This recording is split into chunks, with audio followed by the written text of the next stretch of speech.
الرحمن الرحیم الحمد للہ رب العالمین والصلاة والسلام علی خاتم النبیین وعطرتہ الطیبین الطاہرین ولعنۃ اللہ علی اعدائہم اجمعین اما بعد فقد قال اللہ الحکیم فی کتابہ الکریم بسم اللہ الرحمن الرحیم انک میت وانہم میتون وقال سبحانہ وتعالی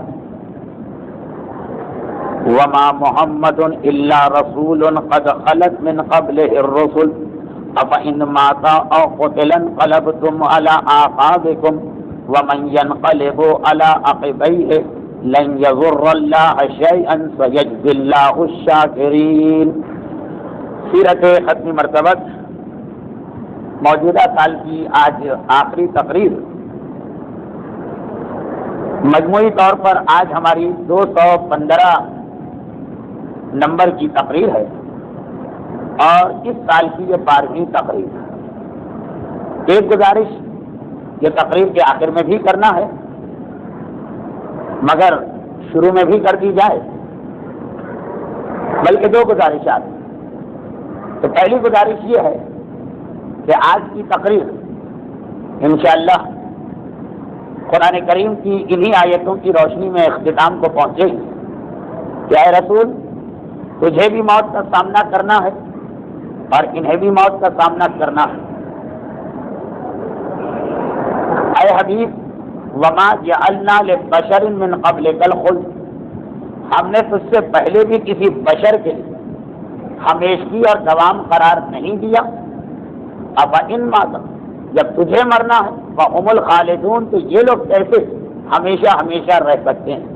اور پھر خاص سورہ آل عمران کی آیت نمبر 144، جسے خود پیغمبر خواہش کر اپنے آخری وقت میں شہزادی سے تلاوت کروایا کہ جان لو محمد ایک رسول ہے، قد خلت من قبل الرسل، اور ان سے پہلے بھی کئی رسول گزر چکے ہیں۔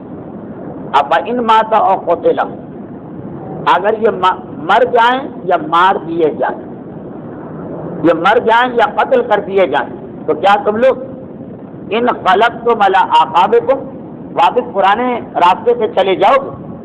ومن ينقلب علی عقبیہ، اور اگر کوئی آدمی منقلب ہوتا، الٹا ہو جاتا، واپس پرانے راستے پہ چلا جاتا، لن یضر اللہ شیئا، تو وہ اللہ کو کوئی نقصان نہیں پہنچا رہا۔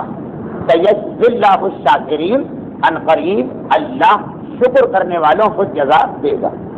یہ 3-4 آیتیں جو مختلف حوالوں سے پیغمبر کے اس دنیا سے رخصت ہو جانے کا پیغام دے رہی، تو ان کی روشنی آج کی تقریر پیغمبر کی وفات یا انتقال پر مکمل کی جائے گی۔ مگر 2 گزارشات یہ ہیں کہ نمبر 1، یہ سلسلہ بھی مکمل نہیں ہوا۔ سیرت رسول میں پیغمبر کی زندگی کے بے شمار واقعات، میں لفظ بے شمار کا ترجمہ جانتا ہوں، بے شمار واقعات اتنے زیادہ کہ گنتی میں بھی نہیں آ سکتے ابھی باقی، اور وہ سارے کے سارے سیرت کا بھی حصہ، یعنی جو ہمارے اور آپ کی زندگی میں کام آنے والے ہیں، اور تاریخ کا بھی حصہ۔ تو یہ سلسلہ تو انشاءاللہ آئندہ سالوں میں بھی ابھی 1 سال اور چلے گا۔ اور دوسری بات یہ کہ جب میں پیغمبر کے انتقال کے حوالے سے روایتوں کو ذرا تفصیل میں جا کے پڑھا تو اندازہ یہ ہوا کہ ابھی تو پیغمبر کا انتقال بھی ایک ایسا مسئلہ کہ کم سے کم ایک پوری تقریر، اور اگر ذرا اطمینان سے پڑھا جائے تو 2 تقاریر فقط پیغمبر کے انتقال کے آخری 5 دنوں کے حوالے سے ہو سکتی ہیں۔ تو انشاءاللہ سالہائے آئندہ اس کو اور تفصیل سے لیا جائے گا۔ ابھی تو بات اس لیے مکمل کر لی گئی کہ جب تقریباً ہم وہاں تک پہنچ چکے تو 5 منٹ کی گفتگو کر کے اس کو مکمل کر لیا گیا۔ پتہ نہیں زندگی کب تک ساتھ دے، سال آئندہ یہ ذکر کرنے کے لیے یہاں موجود ہوں یا خود انشاءاللہ خود خدمت رسالت میں جا چکے ہوں۔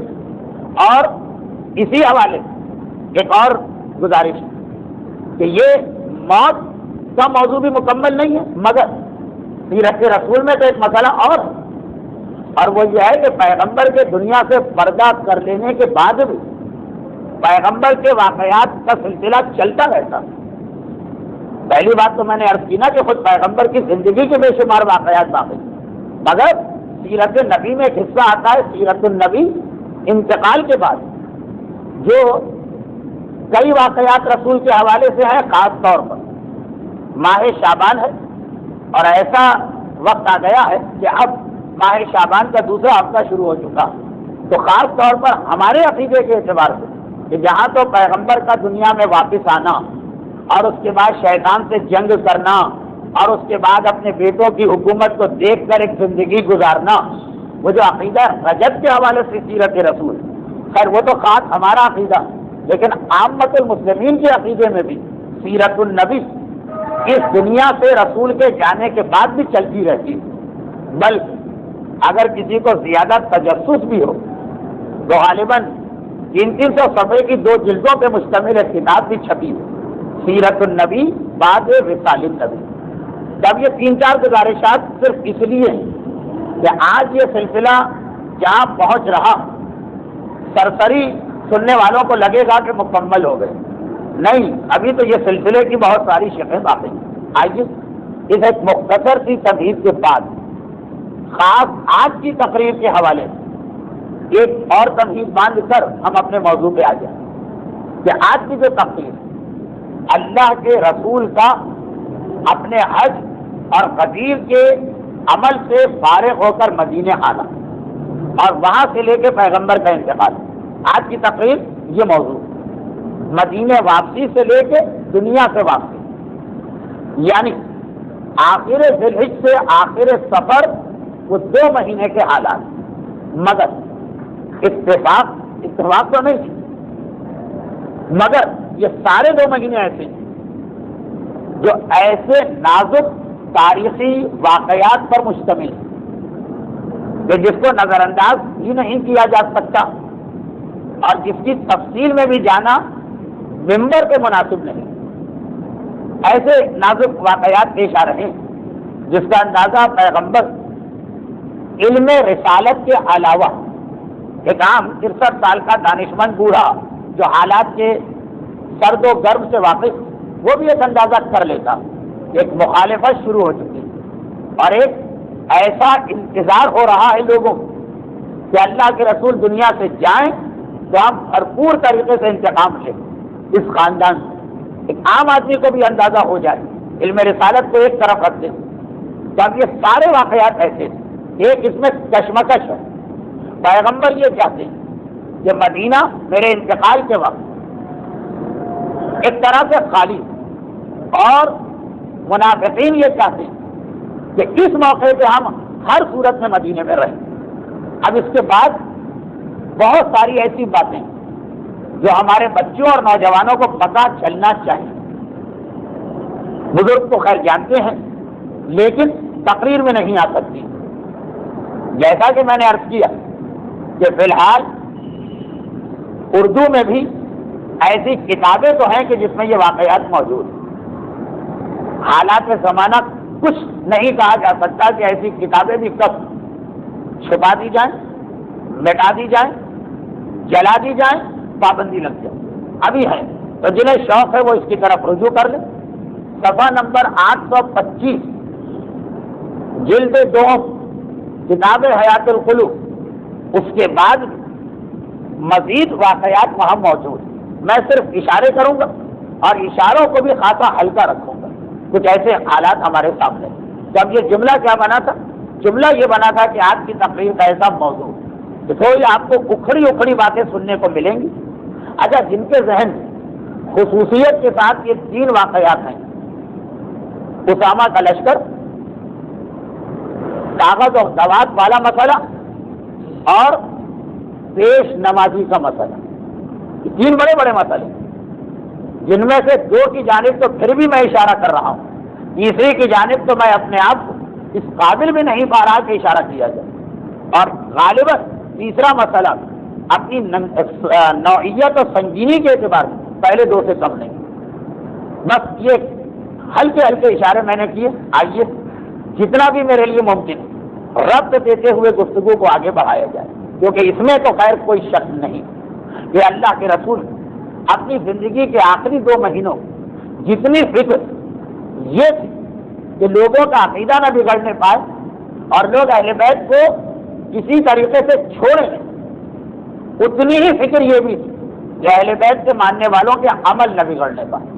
دونوں جانب پہ ایک وقت نگاہ ڈالنا پڑ رہی ہے۔ ایک جانب یہ دیکھ رہے ہیں کہ لوگ اپنا عقیدہ تباہ نہ کر لیں، دشمنی اہل بیت، اور دوسری جانب یہ بھی محسوس کر رہے ہیں کہ ان لوگوں کو اس خرابی سے بچانے کے لیے میں بار بار جب اہل بیت اور علی کا تذکرہ کروں گا تو علی کے ماننے والے اس سے اس غلط فہمی میں مبتلا نہ ہو جائیں کہ نہ واجبات کی ضرورت، نہ حرام سے بچنے کی ضرورت، نہ تقوی اور پرہیزگاری کی ضرورت، جنت تمہارے پٹے پہ لکھی ہوئی ہے، جہنم تمہارے لیے ممنوع۔ اب اس وقت ذات علی اور شان اہل بیت بار بار بیان کرنے کی ضرورت ہے ان حالات کی وجہ سے جو خود بخود بنتے چلے نہیں، جو بنائے گئے۔ مگر وہی مسئلہ جو میں نے 2 ہفتے پہلے بھی عرض کیا کہ جب غدیر خم کے حوالے سے ہم اعلان ولایت کی اہمیت کو بیان کرتے ہیں تو اس وقت یہ اندازہ ہوتا ہے کہ ایسا نہ ہو کہ لوگ اس کا نتیجہ نکالیں کہ نماز کی کوئی اہمیت نہیں۔ تو ایک ہی چیز، منافقین کے لیے پیغام کچھ اور ہے اور مومنین کے لیے پیغام کچھ اور ہے۔ غدیر کے حوالے سے میں نے بات کی اور یہی آپ کو پیغمبر کی زندگی کے آخری 7 دنوں اور خصوصیت کے ساتھ آخری ہفتے میں لگے، آخری ہفتے میں محسوس ہوگا۔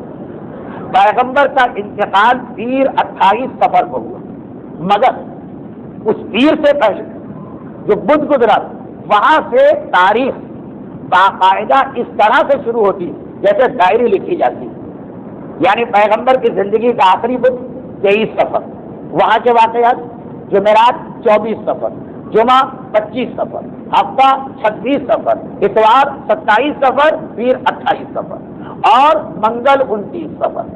آج یہ سلسلہ منگل کو چل رہا، منگل کو جا کے یہ مسئلہ مکمل ہوا۔ تو پیغمبر کی زندگی کا آخری ہفتہ بدھ سے لے کے منگل تک، اس میں آپ خاص طور پہ دیکھیں اس آخری ہفتے میں کہ پیغمبر ایک توازن کا خیال کر رہے ہیں۔ ایک طرف اہل بیت کے فضائل خصوصاً مولا علی کی فضیلت بیان کرنا ضروری، دوسری جانب علی کے ماننے والے کہیں گمراہ نہ ہو جائیں۔ چنانچہ پیغمبر کے آخری زمانے کے خطبات میں ایک جملہ ایسا آیا جس کا ترجمہ مرحوم مولانا نقن صاحب قبلہ نے یہ کیا، ولا یتمنن متمنن، شیعوں کے حوالے سے ہے یہ جملہ کہ کوئی سبز باغ دکھانے والا تمہیں سبز باغ نہ دکھائے، کہ ایسا نہ ہو کہ ہم سبز باغ کے چکر میں پڑ جائیں۔ چنانچہ اس اعتبار سے آج کی تقریر وہ باتیں بھی آ جائیں گی جو براہ راست ہم سے متعلق، اس لیے کہ ہم اس مرحلے سے تو الحمدللہ کامیابی سے گزر گئے، جو رسول کو ڈر لگ رہا تھا کہ کہیں بغض اور عداوت علی میں یہ عقیدہ نہ بگاڑ، ہمارے لیے تو دوسرا ڈر ہے رسول کا کہ کہیں ایسا نہ ہو کہ محبت علی کو غلط مفہوم میں لے کر سارے واجبات ثابت، سارے حرام جائز۔ چنانچہ آج کی تقریر باوجود تھوڑا سا مبہم ہونے مومنین کرام کے لیے نعوذ باللہ بالکل بیکار نہیں۔ اللہ کا رسول آخری حج کو انجام دے کر آخر ذی الحجہ میں شہر مدینہ میں داخل ہو رہے ہیں۔ چلے تھے ذی الحجہ کے شروع میں اور پہنچے ہیں اس مہینے کے آخر۔ یہ سارے واقعات جو آپ 2 سال سے سن رہے ہیں، پچھلے سال سے آخری حج شروع ہوا، پچھلے سال کی تقریباً 12 تقریر اور اس سال کی اب تک کی 11 تقریر، 1 سال کا وقت ہے، 24-25 تقاریر، مگر 1 مہینے کے واقعات شروع مہینے میں مدینے سے نکلے، آخر مہینے میں مدینے سے داخل ہو رہے ہیں۔ اور جیسا کہ پیغمبر کی سنت کہ جب کبھی مدینے واپس آتے ہیں تو سرحد مدینہ پر رک کر ایک نماز شکرانہ بھی پڑھتے ہیں اور ایک دعا بھی مانگ کر مدینے میں داخل ہوتے ہیں۔ اور ہمارے یہاں آج بھی تمام مجتہدین کی کتاب یہ دونوں سنتیں موجود۔ جب مکے کے حرم میں داخل ہو تو حرم کی سرحد پہ کھڑے ہو کے یہ دعا پڑھو، اور جب مدینے کے حرم میں داخل ہو تو سرحد پہ کھڑے ہو کے یہ دعا پڑھو۔ پیغمبر جس راستے سے اس سال یعنی آخری حج میں مدینے میں داخل ہو، کیونکہ یہ پیغمبر کا آخری سفر ہے، اس لیے اس کی یادگار وہاں پہ ایک مسجد بنائی گئی تھی، اور ایسی مسجد تھی کہ معصومین کی روایت میں بھی یہ جملہ زائر مدینہ مدینے کی جن جن مسجدوں میں نماز پڑھنا مستحب، اس میں ایک مسجد معرض کا بھی تذکرہ، لیکن کیونکہ آج کل وہاں کے حکومتی قوانین ایسے ہیں کہ آپ اپنی سواری پر خود بھی اختیار نہیں رکھتے کہ کس راستے سے چلے، کہاں روکے، کہاں چلے، اس لیے فی الحال اس پہ اتنا عمل نہیں۔ لیکن جیسا مدینے کی اہم ترین مسجد ہے مسجد الرسول یا مسجد النبوی، اس کے علاوہ مومنین مسجد قباء جاتے ہیں نماز پڑھنے، مسجد قبلتین یا مسجد قبلتین جاتے ہیں نماز پڑھنے، مسجد مباہلہ جاتے ہیں نماز پڑھنے، میدان خندق میں تو اتنی مسجدوں میں نماز پڑھتے کہ ٹانگیں ٹوٹ جاتی، مگر جوش و جذبہ ختم نہیں ہوتا۔ اسی فہرست کے اندر ایک یہ مسجد معرض کا نام ہے جو سرحد مدینہ سے اس طرف سے واقع جدھر سے قافلہ غدیر سے مدینے میں داخل ہوتا، اور اللہ کے رسول شہر مدینہ ذی الحجہ کے آخر میں داخل ہوئے، محرم کا مہینہ پیغمبر مدینے میں گزار رہے۔ اس دوران ایک ہی بڑا واقعہ پیش آیا، باقی چھوٹے چھوٹے کچھ واقعات تو پیش آئے، یعنی وہ سلسلہ جو پیغمبر کے مدینہ آنے کے بعد سے شروع ہوا اور فتح مکہ کے بعد تو بہت بڑھ گیا۔ عرب کے مختلف قبیلوں کا ڈیلیگیشن بنا بنا کے آنا وہ تو ابھی بھی جاری ہے، بلکہ اب زیادہ بڑھ گیا، اس لیے کہ ایک طرف پیغمبر ایک مہینے مدینے سے باہر رہے اور دوسرے لوگوں کو اندازہ ہونے لگا کہ اب رسول دنیا سے جانے والے، تو اس محرم کا مطلب نیا اسلامی سال شروع ہو گئے، یعنی 11 ہجری شروع ہو گئے۔ پیغمبر اپنی عمر کے 63ویں سال میں داخل ہو گئے، اعلان رسالت کا 23واں سال شروع ہو گیا۔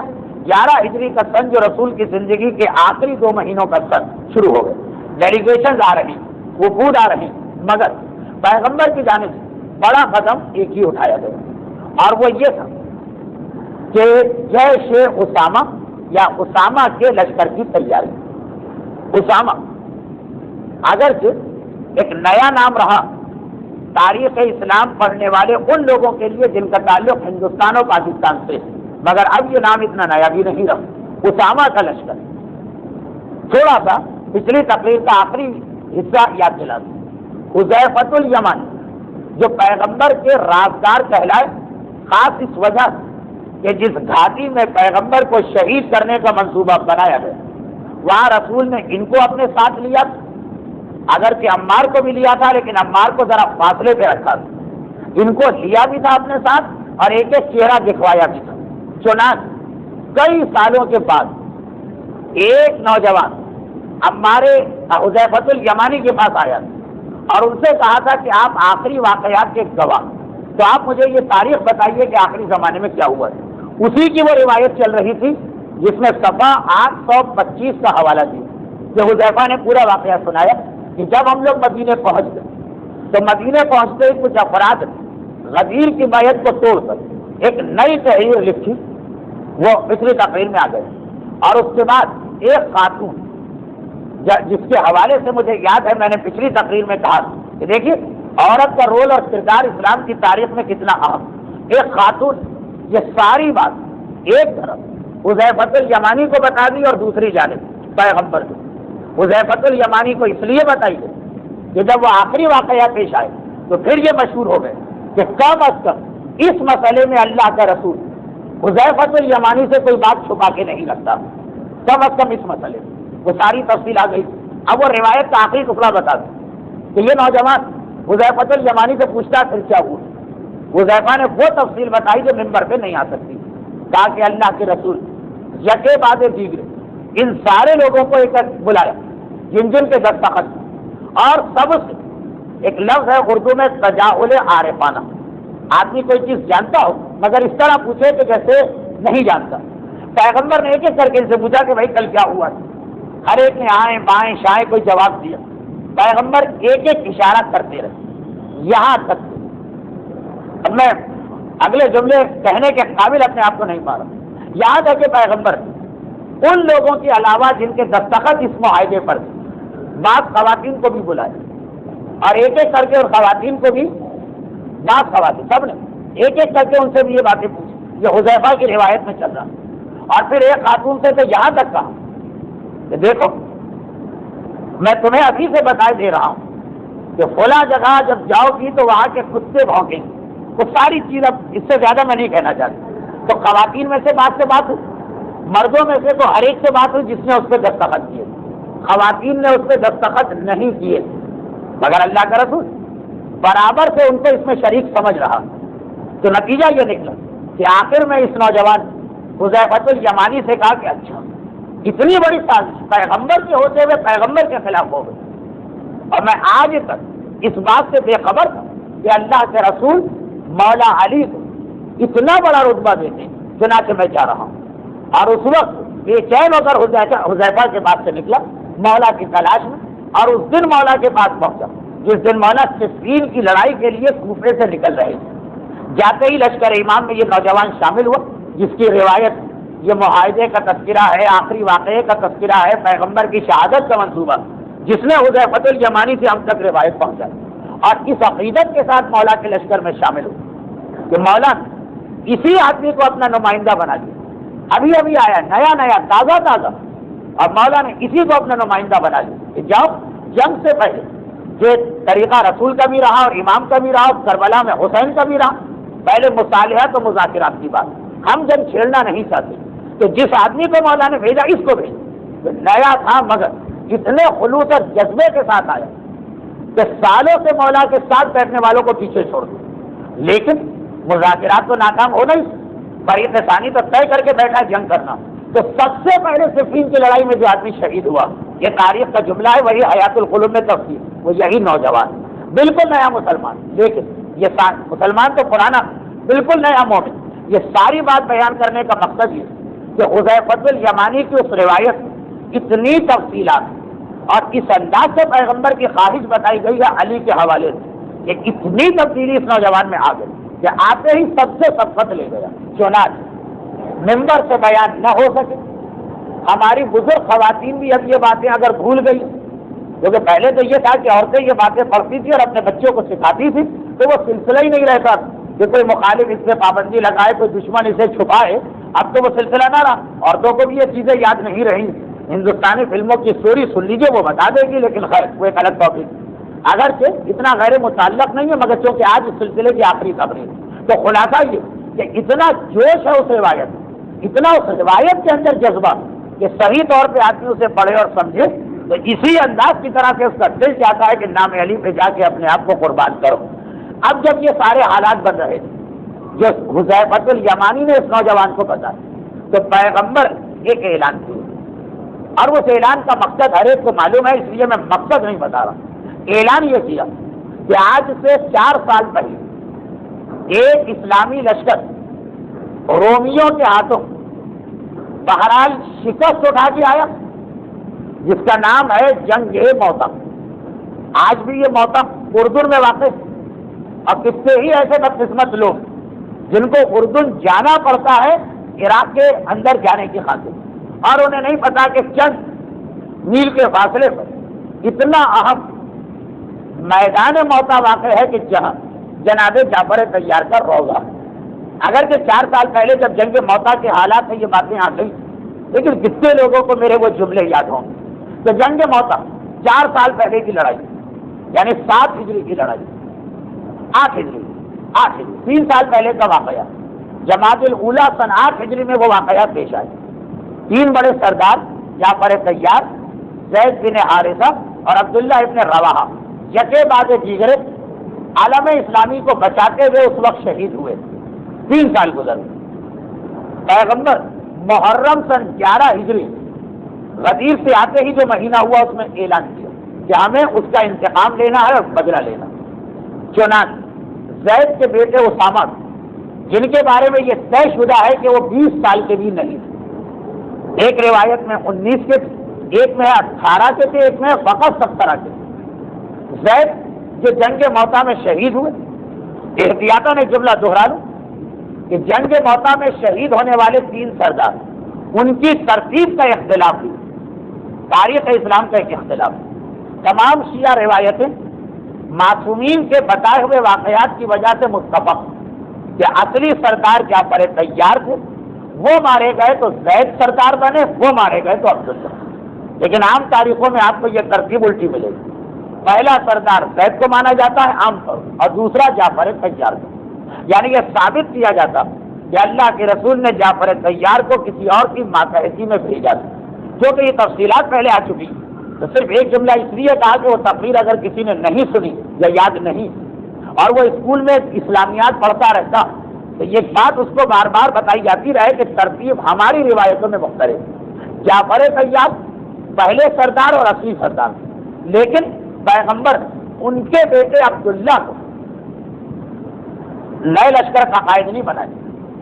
یہاں پر بھی ایک مسئلہ آتا ہے اس ترتیب کی وجہ سے کہ ہم کہتے ہیں، بس اتنا ایک جملہ میں کہہ گیا کہ ہم کہتے ہیں کہ اگر اس لشکر کا مقصد صحیح معنوں میں بدلہ لینا تھا، اصل مقصد یہی تھا تو جو پہلا سردار تھا اس کے بیٹے کو جانشین بنا کے بھیجا جاتا، جبکہ عبداللہ ابن جعفر طیار اسامہ ہی کے ہم سے اور جعفر طیار کے بیٹے، لیکن ان کو تو روکا گیا، اس لیے کہ اہل بیت کو تو مدینے میں روکنا چاہتے ہیں پیغمبر، اور دوسرے سردار کے بیٹے اسامہ کو جن کی عمر 17 سال سے 19 سال بتائی جاتی ہے، ان کی قیادت میں ایک لشکر بنائے اور تقریباً سارے مدینے کے مردوں اس لشکر میں شامل کر یہ اعلان کیا کہ 3 سال پہلے 8 ہجری میں جو واقعہ ہوا اس کے بدلے اور انتقام کے لیے کہ 3 بڑے مسلمان سردار اور بہت سارے دیگر مسلمان مارے گئے، ان کے خون کا بدلہ اب تک باقی، یہ لشکر جا رہا اور بڑی جلدی کی پیغمبر نے اس لشکر کو مدینے سے باہر بھیج رہے، مگر اس کے بعد پھر کچھ حالات ایسے ہوئے کہ کچھ لوگ جانے پہ تیار نہیں، پیغمبر بار بار رپورٹ دے رہے، یہاں تک کہ اس کشمکش میں محرم کا مہینہ گزر گیا، سفر شروع ہو گھر سے آخر محرم میں لشکر بنا اور سفر کا شروع، بار بار پیغمبر رپورٹ لیتے، یہاں تک کہ ایک دن پیغمبر اتنے جلال میں آ گئے کہ اب کسی کے پاس کوئی جواز نہ رہا رکنے کا، یعنی ممبر پہ جا کے پیغمبر نے وہ مشہور فقرہ کہا جسے تمام مسلمان تسلیم کرتے ہیں، لعن اللہ من تخلف عن جیش اسامہ، عربی میں جیش لشکر کو کہتے تھے، اسامہ زید کے بیٹے کا اللہ کی لعنت جو اسامہ کے لشکر سے تخلف کر رہا ہے، منہ موڑ رہا ہے اور پیچھے رہ رہا ہے، چنانچہ مجبوراً اب اس لشکر کو مدینے سے حرکت کرنا پڑی، مگر 3 میل دور جرس جو گاؤں ہے وہاں جاتے یہ رک گئے، جیسے کراچی سے کوئی قافلہ نکلے اور اسٹیل مل پہ جا کے رک جائے، اور پھر اتنے دیر رکا رہا کہ پیغمبر کا انتقال ہو گئے اور حالات بدل گئے۔ اب بڑی دلچسپ اور بڑی اہم بحثیں ہوئی کہ اس لشکر کے ذریعے سے پیغمبر کا مقصد کیا تھا، وہ سب کو چھوڑ دیا، اور اسی دوران پیغمبر بیمار پڑے اور یہ بیماری روز بروز بڑھتی چلی، تقریباً 11-12 سفر، یہ وہ تاریخ بتائی جاتی ہے جب اللہ کے رسول بستر علالت میں گرے، اور 28 سفر یعنی تقریباً 2 ہفتے پیغمبر بیماری ہی میں رہے اور پھر اس دنیا سے رخصت ہو گئے۔ اس دوران جیسا کہ میں نے ابھی عرض کیا کہ پیغمبر کی زندگی کا آخری ہفتہ بہت نمایاں طور پہ ہمارے سامنے آئے، پیغمبر کی بیماری میں اضافہ ہوتا چلا جا رہا، مگر پیغمبر بار بار یہ دریافت کر رہے ہیں لشکر گیا کہ نہیں گئے، لشکر گیا کہ نہیں گئے۔ وہ جو پیغمبر نے جلال والا آخری خطبہ دیا اس وقت اتنے کمزور ہو چکے کہ سہارا لے کے مسجد میں آئے، یہاں تک کہ عید سفر اور بدھ کا دن آ گئے۔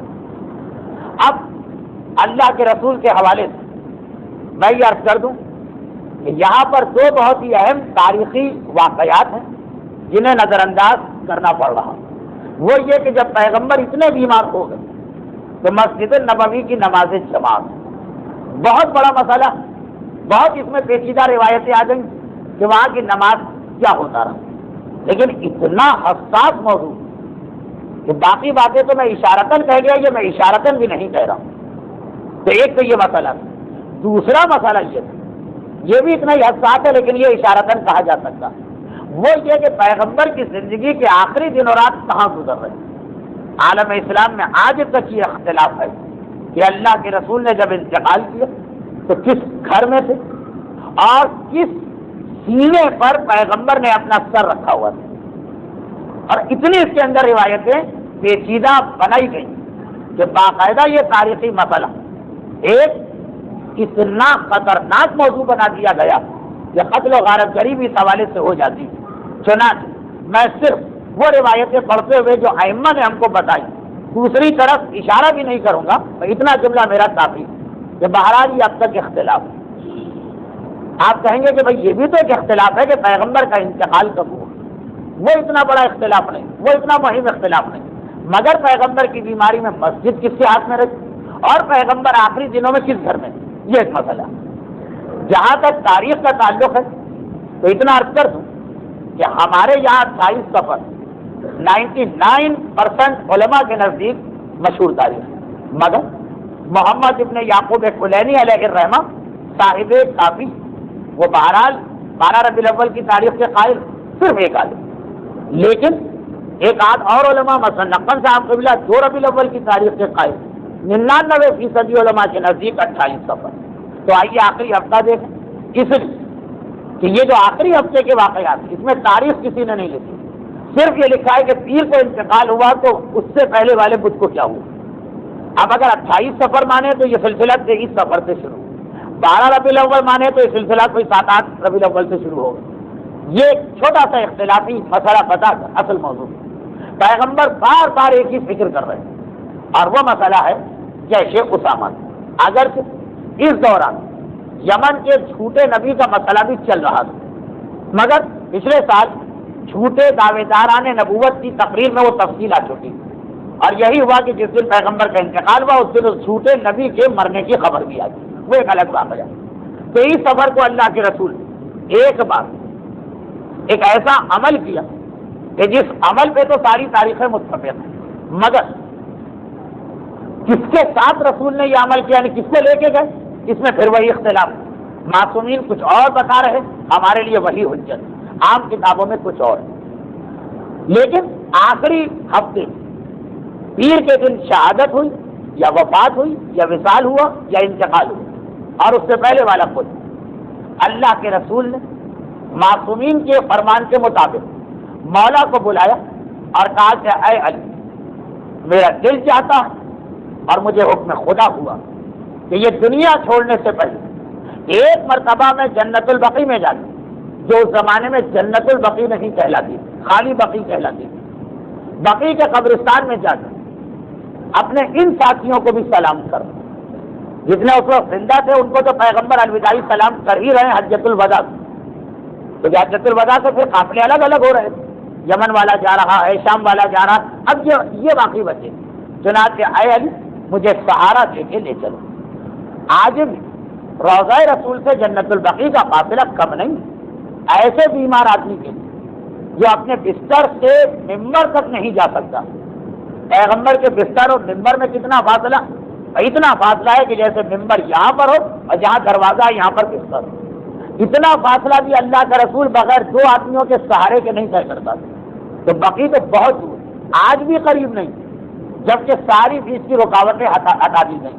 آج اگر آپ روضہ رسول کے دروازے پہ کھڑے ہو تو لگے گا بقیع سامنے، لیکن اب چلیں گے تو پتہ چلے گا اتنا سامنے بھی نہیں، پہلے تو بہت لمبا راستہ تھا، درخت آتے ہیں، ٹیلے آتے ہیں، باغات آتے ہیں، مکانات آتے ہیں، مگر پیغمبر نے کہا کہ بقیع میں سونے والوں کا ایک حق ہے، مجھے اسے ادا کرنا، چنانچہ مولا کو لے کے چلے۔ جب یہ خبر مدینے میں پھیلی، لیکن چونکہ بالکل عین وقت سے پتہ چلا نا، پہلے سے کوئی اعلان تو نہیں تھا، تو سارا مدینہ تو نہ آیا لیکن اچھا خاصا بڑا مجمع ہے، لیکن عام تاریخوں میں یہی واقعہ تو اپنی جگہ لکھا ہے، اور اسی دن کے حوالے سے لکھا ہے بدھ 23 صفر، باقی ساری تفصیلات بدل دی گئی، اور یہ ہے کہ رات کے اندھیرے میں رسول گئے، اور پیغمبر کے خاندان کی ایک خاتون جو بہرحال دوسرے خاندان سے آتی، انہوں نے بستر پہ نہ پایا تو رسول کی تلاش میں گئے، یا پیغمبر ایک غلام کو لے کے بقیع میں گئے۔ وہ ایک روایت ہے جس کے مطابق وہ سارا واقعہ تنہائی کا اور رات کے اندھیرے کا تھا۔ معصومین کی روایت ہے جنہیں شیخ مفید نے ارشاد اور علامہ طبرسی نے اعلام الورا میں خاص طور پر اعلام الورا تفصیل کے ساتھ لکھا کہ مولا کو لے کے روز روشن میں نکلے، چنانچہ جو دیکھتا گیا ساتھ ہوتے گئے، اور ایک بڑا مجمع جنت البقیع پہنچا۔ پیغمبر بقیع کے دروازے پر رک کر پہلے تو چاروں طرف دیکھ کے سلام کیا، السلام علیکم یا اہل القبور انتم لنا ورث سابق ونحن لکم تبع لاحق، مختصر سی ایک دعا۔ دیکھیے آج اگر ہم جنت البقیع پہ جائیں تو ہم اس طرح سے آغاز نہیں کر سکتے، کیونکہ اب اس جنت البقیع ائمہ طاہرین کے روضے بھی، اور جہاں امام کا روضہ ہو جائے سلام بعد میں ہوتا ہے، اس میں دخول پہلے لیا جاتا ہے۔ آج تو ہم جائیں گے ادخول یا موالیہ کہیں، پیغمبر کے زمانے میں جو کہ خالی عام مسلمان اور اصحاب رسول، میرا سلام ہو تم پر اے قبروں میں سونے والوں، تم ہم سے ذرا جلدی کر کے وہاں پہنچ گئے، ہم تمہارے پیچھے پیچھے آ رہے ہیں، انتم لنا فرط سابق ونحن لکم تبع لاحق۔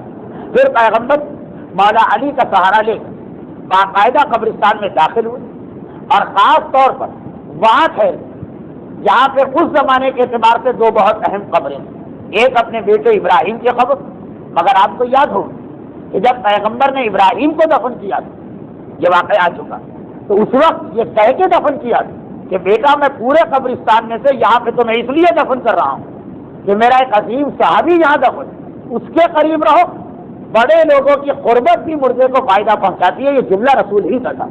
تو ابراہیم، مگر ابراہیم کے پہلو میں عثمان ابن مظعون مولا کے بہت ہی قریبی صحابی اور پیغمبر کے تو جوانی کے دوست اور بزنس پارٹنر، یہاں پہ رسول کھڑے ہوئے، اور ایک بات بقیع کے رہنے والوں یعنی مرنے والوں، گھر کے ہمارے عقیدے میں مرنا کیا؟ مرنا یہ ہے کہ جیسے ایک آدمی یہاں سے امریکہ چلا جائے، وہ زندہ بھی ہے، جہاں بیٹھا ہے وہاں خیر و عافیت سے بھی، مرنے کا وہ مفہوم ہمارے پاس کوئی تھوڑی جو کافروں کے پاس ہے کہ مرے تو ختم ہو گئی بات۔ لیکن پیغمبر ان مرنے والوں ایک خاص حوالے سے خوشخبری دی، جو اصل جملہ میں کہنے والا تھا کہ ہمارے حوالے سے تو ہر مرنے والا ہی خوش قسمت، ایک خراب جگہ سے اچھی جگہ چلا گیا، مگر بقیع میں اس وقت تک جتنے لوگ دفن تھے ان سب کو خاص خوشخبری تھی، غالباً اس کی وجہ سے اس روایت کو باقی علماء نے جب لکھا تو کانٹ چھانٹ کی ضرورت پیش آئی۔ یہ تو معصومین بتا رہے ہیں کہ واقعہ اس طرح پیش آئے، روز روشن میں پیش آیا، بہت سارے گواہ خود بخود بن گئے، اور پیغمبر نے کہا کہ اے بقیع میں سونے والوں، تم انتہائی خوش قسمت کہ ان تمام آزمائشوں اور فتنوں سے بچ گئے جو عنقریب اس امت پر اور اس شہر والوں پہ پیش آنے والے ہیں۔ یاد رکھو اے اہل بقیع، جملے کا انداز بتا رہا کہ سنا اہل بقیع کو نہیں رہے، سنا اہل مدینہ کو رہے، بات بظاہر اہل بقیع سے ہو رہی، خطاب بظاہر اہل بقیع سے، لیکن یہ جملے ان سے کہنے کی ضرورت کیا ہے؟ تو لگ رہا ہے کہ جو مجمع پیچھے کھڑا ہے۔ اے بقیع والو، یاد رکھو عنقریب میں اس دنیا سے جانے والا ہوں، اور میرے جانے کے بعد اتنے فتنوں کی بارش ہوگی۔ ایک وہ جملہ تھا جو مصائب کے حوالے سے شہزادی نے کہا اور فتنوں کے حوالے سے رسول نے کہا کہ جیسے رات کا اندھیرا چھا جاتا تو سارے فتنے نکل آتے ہیں۔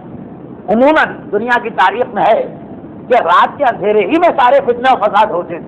آج کل انسان بڑا جری اور بے باک ہو گیا، بلکہ آخری زمانے کی نشانیاں یہی کہ رات میں کیے جانے والے عمل دن میں کیے جائیں، کمرہ خواب کے اعمال سڑکوں اور بازاروں میں انجام پائیں گے۔ تو خیر عام مزاج، حتیٰ یہ جو قدرت کے نظام میں جتنے موذی جانور ہیں نقصان پہنچانے والے، وہ سب بھی راتھی کو باہر آتے ہیں۔ اس حوالے سے پیغمبر کہہ رہے ہیں، فرماتے ہیں کہ میرے بعد فتنے اور فساد کی ایک تاریخ رات شاید، اور مصائب اس طرح سے ایک دوسرے سے ملے رہیں جیسے رات کا ہر جو دوسرے سے ملا رہتا، یعنی ایک مصیبت ختم نہیں ہوگی دوسری آئی، دوسری ختم نہیں ہوگی تیسری آئی۔ تو تم خوش قسمت کہ ہم سے پہلے یہاں سے چلے گئے۔ مختصر دو یا تین جملے، اور پھر ان بقیع والوں کے لیے دعائیں مغفرت کی، قبرستان میں جا کر مردوں کے لیے دعائیں مغفرت کر، جو کہ ماہ شعبان اور شعبان کی بھی وہ تاریخیں قریب آ رہی جو ہندوستانی اور پاکستانی ماحول میں عرفہ کی تاریخ کہلاتی، یعنی مردوں کو یاد کرنے کی۔ تو یہ روایت بھی بالکل مناسب وقت پہ آ گئی خود بخود۔ پیغمبر نے یہ سنت قائم کر دی، مگر ساتھ اپنی اس عادت کے مطابق کہ ہر شخص کو پہلے سے خبردار کر دیتے آنے والے واقعات، آدمی مانے نہ مانے اس کی مرضی۔ پیغمبر نے ایک پیغام بھی دے دیا کہ بہت خطرناک ہفتہ شروع ہونے والا ہے۔ یہ بدھ کے دن پیغمبر کہہ رہے ہیں، اور اگلا بدھ جب آئے گا تو دروازہ جل چکا ہوگا، شہزادہ شہید ہو چکا ہوگا، آگ لگائی جا چکی ہوگی۔ بالکل پیغمبر نے عین وقت پہ بتا دیا۔ بس جیسا میں کہہ رہا ہوں نا، مجھے خود گول مول بات کر کے آگے بڑھنا۔ اب اس موقع پر پیغمبر کچھ دیر خاموش کھڑے رہے اور پھر پلٹے اور خود ہی کہا، اے علی تمہیں پتا کہ کچھ دیر کی خاموشی کیوں ہو گئی؟ مولا نے کہا کہ اللہ اور اس کا رسول بہتر جانتا۔ کہا کہ عین اس موقع پر جب میں اہل بقی سے خطاب کر رہا تھا. اچھا اب اس جملوں میں تھوڑی سی مایوسی بھی شاید ایک عام آدمی کو نظر آئے کہ میں دنیا سے جانے والا ہوں. تو کہا عین اس موقع پر جب میں یہ جملے کہہ رہا تھا آسمان سے جبرائیل نازل اور مجھ سے کہا کہ خداوند علی اور اعلیٰ یقرؤ کا سلام و یخص کا بالتحیۃ والاکرام، آپ کو سلام پیش کرتا، آپ کے لیے سلام بھجواتا اور تحیت اور اکرام، اور پھر آپ سے کہتا ہے کہ اے حبیب دنیا کی ساری حکومت میں دنیا کے سارے خزانوں سے میں تجھے دیتا ہوں اور قیامت تک کی زندگی کے ساتھ. دیکھیے تین ہی مسئلے ہو گئے نا، قیامت تک کی زندگی مل گئی. پھر آپ نے کہا قیامت تک کی زندگی ملی مگر وہ ربات پریشانیاں مصیبتیں جوتے کھاتے ہوئے تو فائدہ کیا؟ کہا نہیں، ساری دنیا کا اقتدار بھی دیا جا رہا، اقتدار ملا لیکن ایسا کہ خزانہ خالی. کہا نہیں، ساری دنیا کے خزانے بھی دیے جا رہے، یہ بھی تجھے دیا جا رہا، اور چاہے تو میرے پاس آ جا. آئے علی جیسے ہی جبرائیل نے میرے سامنے یہ پیشکش رکھی کہ وہ 2 منٹ کا وقفہ جو جنت البقیع کے قبرستان میں پیغمبر دعائے مغفرت کے بعد اور باہر نکلنے سے پہلے ایک وقفہ جو پیش کی، جیسے ہی جبرائیل نے یہ کہا میں نے فوراً کہا پروردگار تیری بارگاہ میں آنا چاہتا ہوں، نہ اقتدار چاہیے، نہ خزانہ چاہیے، نہ دنیا کی حکومت چاہیے، نہ اتنی لمبی عمر چاہیے. یہ پیشکش آخری مرحلے میں بھی رسول کو کی. گویا پیغمبر اس کے ذریعے ماننے والوں کو پیغام دیا. ساما 100 برس کے ہے بلکہ خبر نہیں والا مفہوم کہ اتنی لمبی لمبی امیدیں اور تمنائیں صبح میں کیوں رکھتی ہوں؟ تمہیں تو بھروسہ بھی نہیں کتنی عمر ملے گی، مجھے تو دی جا رہی اور میں نے لینے سے انکار کر دیا. خیر یہ سارے واقعات ذرا تفصیل طلب ہے، لیکن اتنا ہی آج کے لیے کافی ہے. پیغمبر واپس اپنے گھر آ گئے. یہاں پر ایک روایت ایسی ہے جو ہم مسلمانوں کے پاس ہے، ہمارے پاس اس کا بالکل کوئی پتہ نہیں. ایک جملے میں عرض کر دوں اس لیے کہ یہ ہمارا مسئلہ ہی نہیں، لیکن ہو سکتا ہے کوئی صاحب شبلی نعمانی کی سیرت النبی کی تعریف سن کر کبھی وہ کتاب پڑھے. شبلی نے باقی کتابوں کی پیروی کرتے ہوئے یہ لکھا کہ اسی موقع پر پیغمبر میدان احد سے شہیدوں کی نماز جنازہ پڑھی، کیونکہ اسلام میں اس وقت تک نماز جنازہ آئی نہیں تھی جب جنگ احد ہوئی، تو قبرستان میں آ کے نماز جنازہ پڑھی. ہمارے یہاں مسئلہ شرعی تو ہے کہ اگر کوئی آدمی کسی غلطی کی وجہ سے بغیر نماز جنازہ کے دفن کر دیا جائے تو جب تک اس کا جسم قبر میں سلامت ہے اس کی قبر میں جا کے نماز جنازہ پڑھو. اور شہیدان راہ خدا کے جسم ہمیشہ سلامت رہتے. لیکن یہ مسئلہ ان مرنے والوں کا ہو جو نماز جنازہ واجب ہونے کے بعد مرے. بہرحال روایت ہے کتابوں میں، سن لیجیے کبھی کام آ جائے گی، یعنی پتہ چلے گا کہ ایک ایسی روایت بھی ہے جو اختلافی ہے. بہی معنی اختلافی ہے کہ ہمارے یہاں اس کا کوئی وجود نہیں، بلکہ ہمارے یہاں تو اس کا بھی کوئی وجود نہیں کہ میدان احد کا کوئی آدمی جنت البقیع میں دفن ہوا، کوئی ہے ہی نہیں وہاں پہ. لیکن شبلی نے لکھا کہ میدان احد کے جو آدمی بقیع میں لا کے دفن کیے گئے تھے ان کی نماز جنازہ بھی رسول نے اسی موقع پہ پڑھی. خیر واپس آ گئے رسول اپنے گھر اور جمعرات کا دن آ گیا. اب کیا کہا جائے جمعرات کے حوالے سے؟ بس ایک ہی جملہ کافی. عبداللہ ابن عباس کے حوالے سے صحیح بخاری میں 5 جگہ یہ روایت، صحیح بخاری میں 5 جگہ یہ روایت ہے. عبداللہ ابن عباس کہتے ہیں الخمیس وما ادراک ما الخمیس، ہائے جمعرات، اور تمہیں کیا پتا کہ کس چیز کا نام ہے جمعرات. بلکہ یہی حدیث، یہی الفاظ جب مسند احمد ابن حنبل میں آئے، یہی عبداللہ ابن عباس، تو راوی سعید ابن جبیر وہ یہ کہتے ہیں کہ خالی اتنا جملہ نہیں کہہ رہے تھے کہ الخمیس وما ادراک ما الخمیس، بلکہ آنکھوں سے اس طرح سے آنسو بہ رہے تھے جیسے رخسار کے موتی، یعنی مسلسل رو رہے. مل خمیس وما ادراک مل خمیس، بخاری کا جملہ ہے مل خمیس وما ادراک مل خمیس، مسند احمد کا جملہ ہے الخمیس مل خمیس، ترجمہ سب کا ہے ہائے جمعرات. راوی نے پوچھا کہ کس بات کا اتنا رونا؟ تو مختصر سے جملے کہ وہ جمعرات مجھے یاد جب لوگ عیادت کے لیے رسول کے گھر میں جمع ہوئے اور ایک مرتبہ پیغمبر نے کہا کہ اچھا لاؤ کاغذ و قلم میرے حوالے کرو، میں ایسا نوشتہ لکھ جاؤں کہ اس کے بعد تم قیامت تک گمراہ نہ ہو. عبداللہ ابن عباس کہتے ہیں مجمع میں اختلاف ہو گئے. کچھ نے کہا کہ اللہ کے رسول کو اس بیماری میں زحمت دینے کی کیا ضرورت ہے، وہ ہمیں سب کچھ تو وہ دے گا. حسبنا کتاب اللہ قرآن کافی ہے، اس میں سب کچھ تو آ گیا. ایک ایسی چیز لکھوانے سے کیا فائدہ جو ویسے ہی قرآن میں موجود. پیغمبر بیمار اور کچھ نے کہا کاغذ و قلم لا. اتنا شور ہو گئے، بیمار آدمی کے سرانے شور. پیغمبر نے ایک مرتبہ غضب کے عالم میں کہا قوموا عنی، نکل جاؤ یہاں سے اور مجھے سکون اور آرام لینے دیں، اور نکل گئے. باقی اس کی تفصیلات آغا تیجانی یا ڈاکٹر تیجانی سماوی کی کتاب میں پڑھ لیجیے، جس کا نام بھی ہے المیہ جمعرات. کیونکہ حدیث یہی ہے الخمیس وما ادراک ما الخمیس، ہائے جمعرات اور تمہیں کیا پتا کہ جمعرات کیا.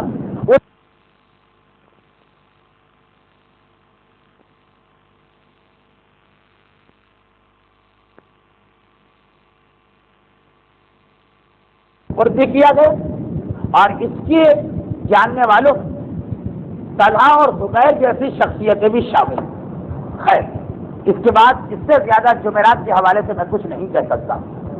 جمعہ اور ہفتہ دو متواتر دن ایسے آئے کہ پیغمبر کو مسلسل مسجد میں جانا پڑا. ایک تو اس جمعرات کے نتیجے میں اور ایک جمعرات کے نتیجے میں جمعے کا خطبہ دینا پڑا. اور اب یہ جملہ میری طرف سے، اور جمعے کے خطبے کے نتیجے میں ہفتے کا خطبہ دینا پڑا. اور پھر اتوار کا دن آ گیا اور پھر کوئی انتقال ہو گیا. بہت سمیٹ کے واقعات کو سمیٹ کے آگے بڑھ رہا ہوں. خود جمعرات اتنا اہم دن ہے کہ جیسا کہ میں نے کہا 300 صفحے کی کتاب لکھی جا سکتی ہے، لکھ دی گئی بلکہ 4 منٹ میں نے آپ کے لیے. جمعہ گئی پیغمبر ایک طرف سے مولا علی اور دوسری طرف سے اپنے چچا عباس کا سہارا لے کے چلے مسجد میں آ گئے. اور ایک بار پھر دنیا چھوڑنے سے 4 دن پہلے پھر وہ حدیث ممبر پہ جا کے ارشاد فرمائی انی تارک فیکم الثقلین کتاب اللہ و عترتی اہل بیت. غالباً جمعرات کے واقعے یہ ایک رد عمل تھا کہ پھر یاد دلایا پیغمبر ما ان تمسکتم بہما لن تضلوا بعد، جب تک تم ان 2 چیزوں کو تھامے رہو گے گمراہ نہیں ہوگے. حتی یرد علی الحوض، یہاں تک کہ حوض کوثر پہ میرے ساتھ آؤ.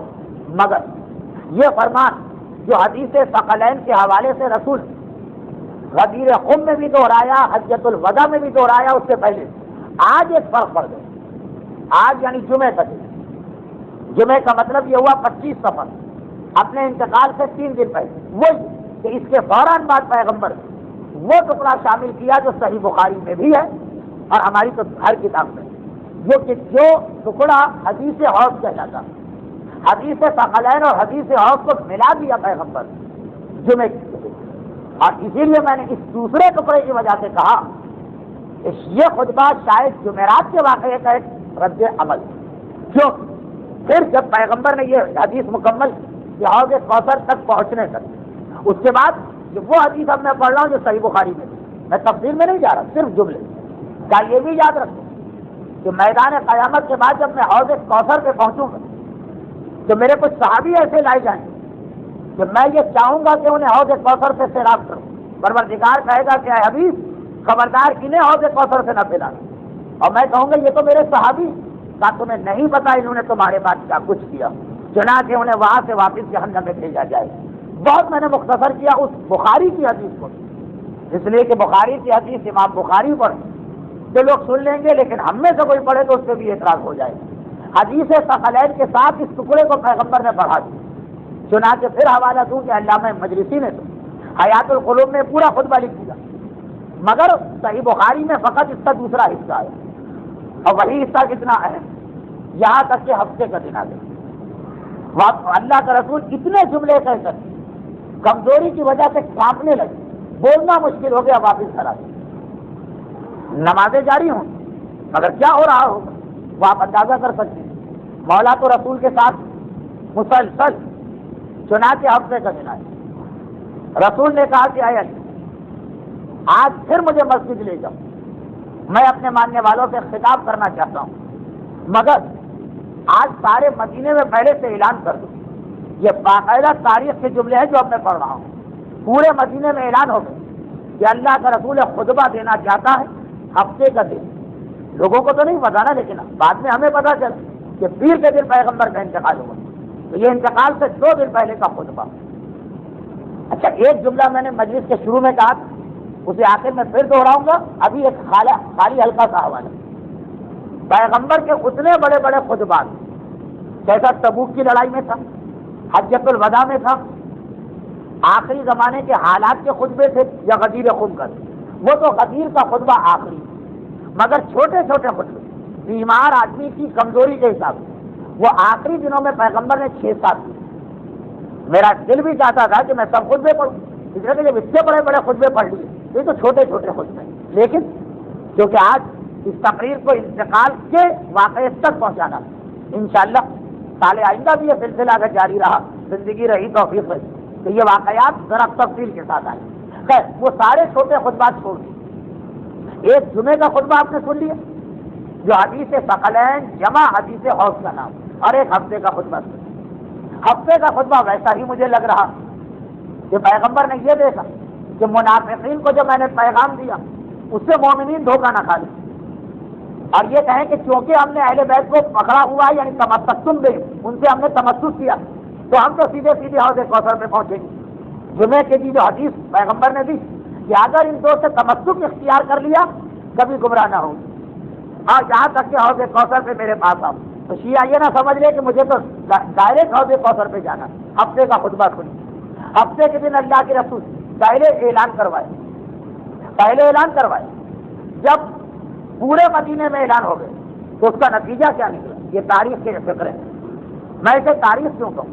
جب یہ چوتھے امام کی حدیث ہے تو یہ تو حدیث کے فقرے ہو گئے کہ یہ اعلان سن کے نتیجہ یہ نکلا کہ گھر میں بیٹھنے والی عورتیں.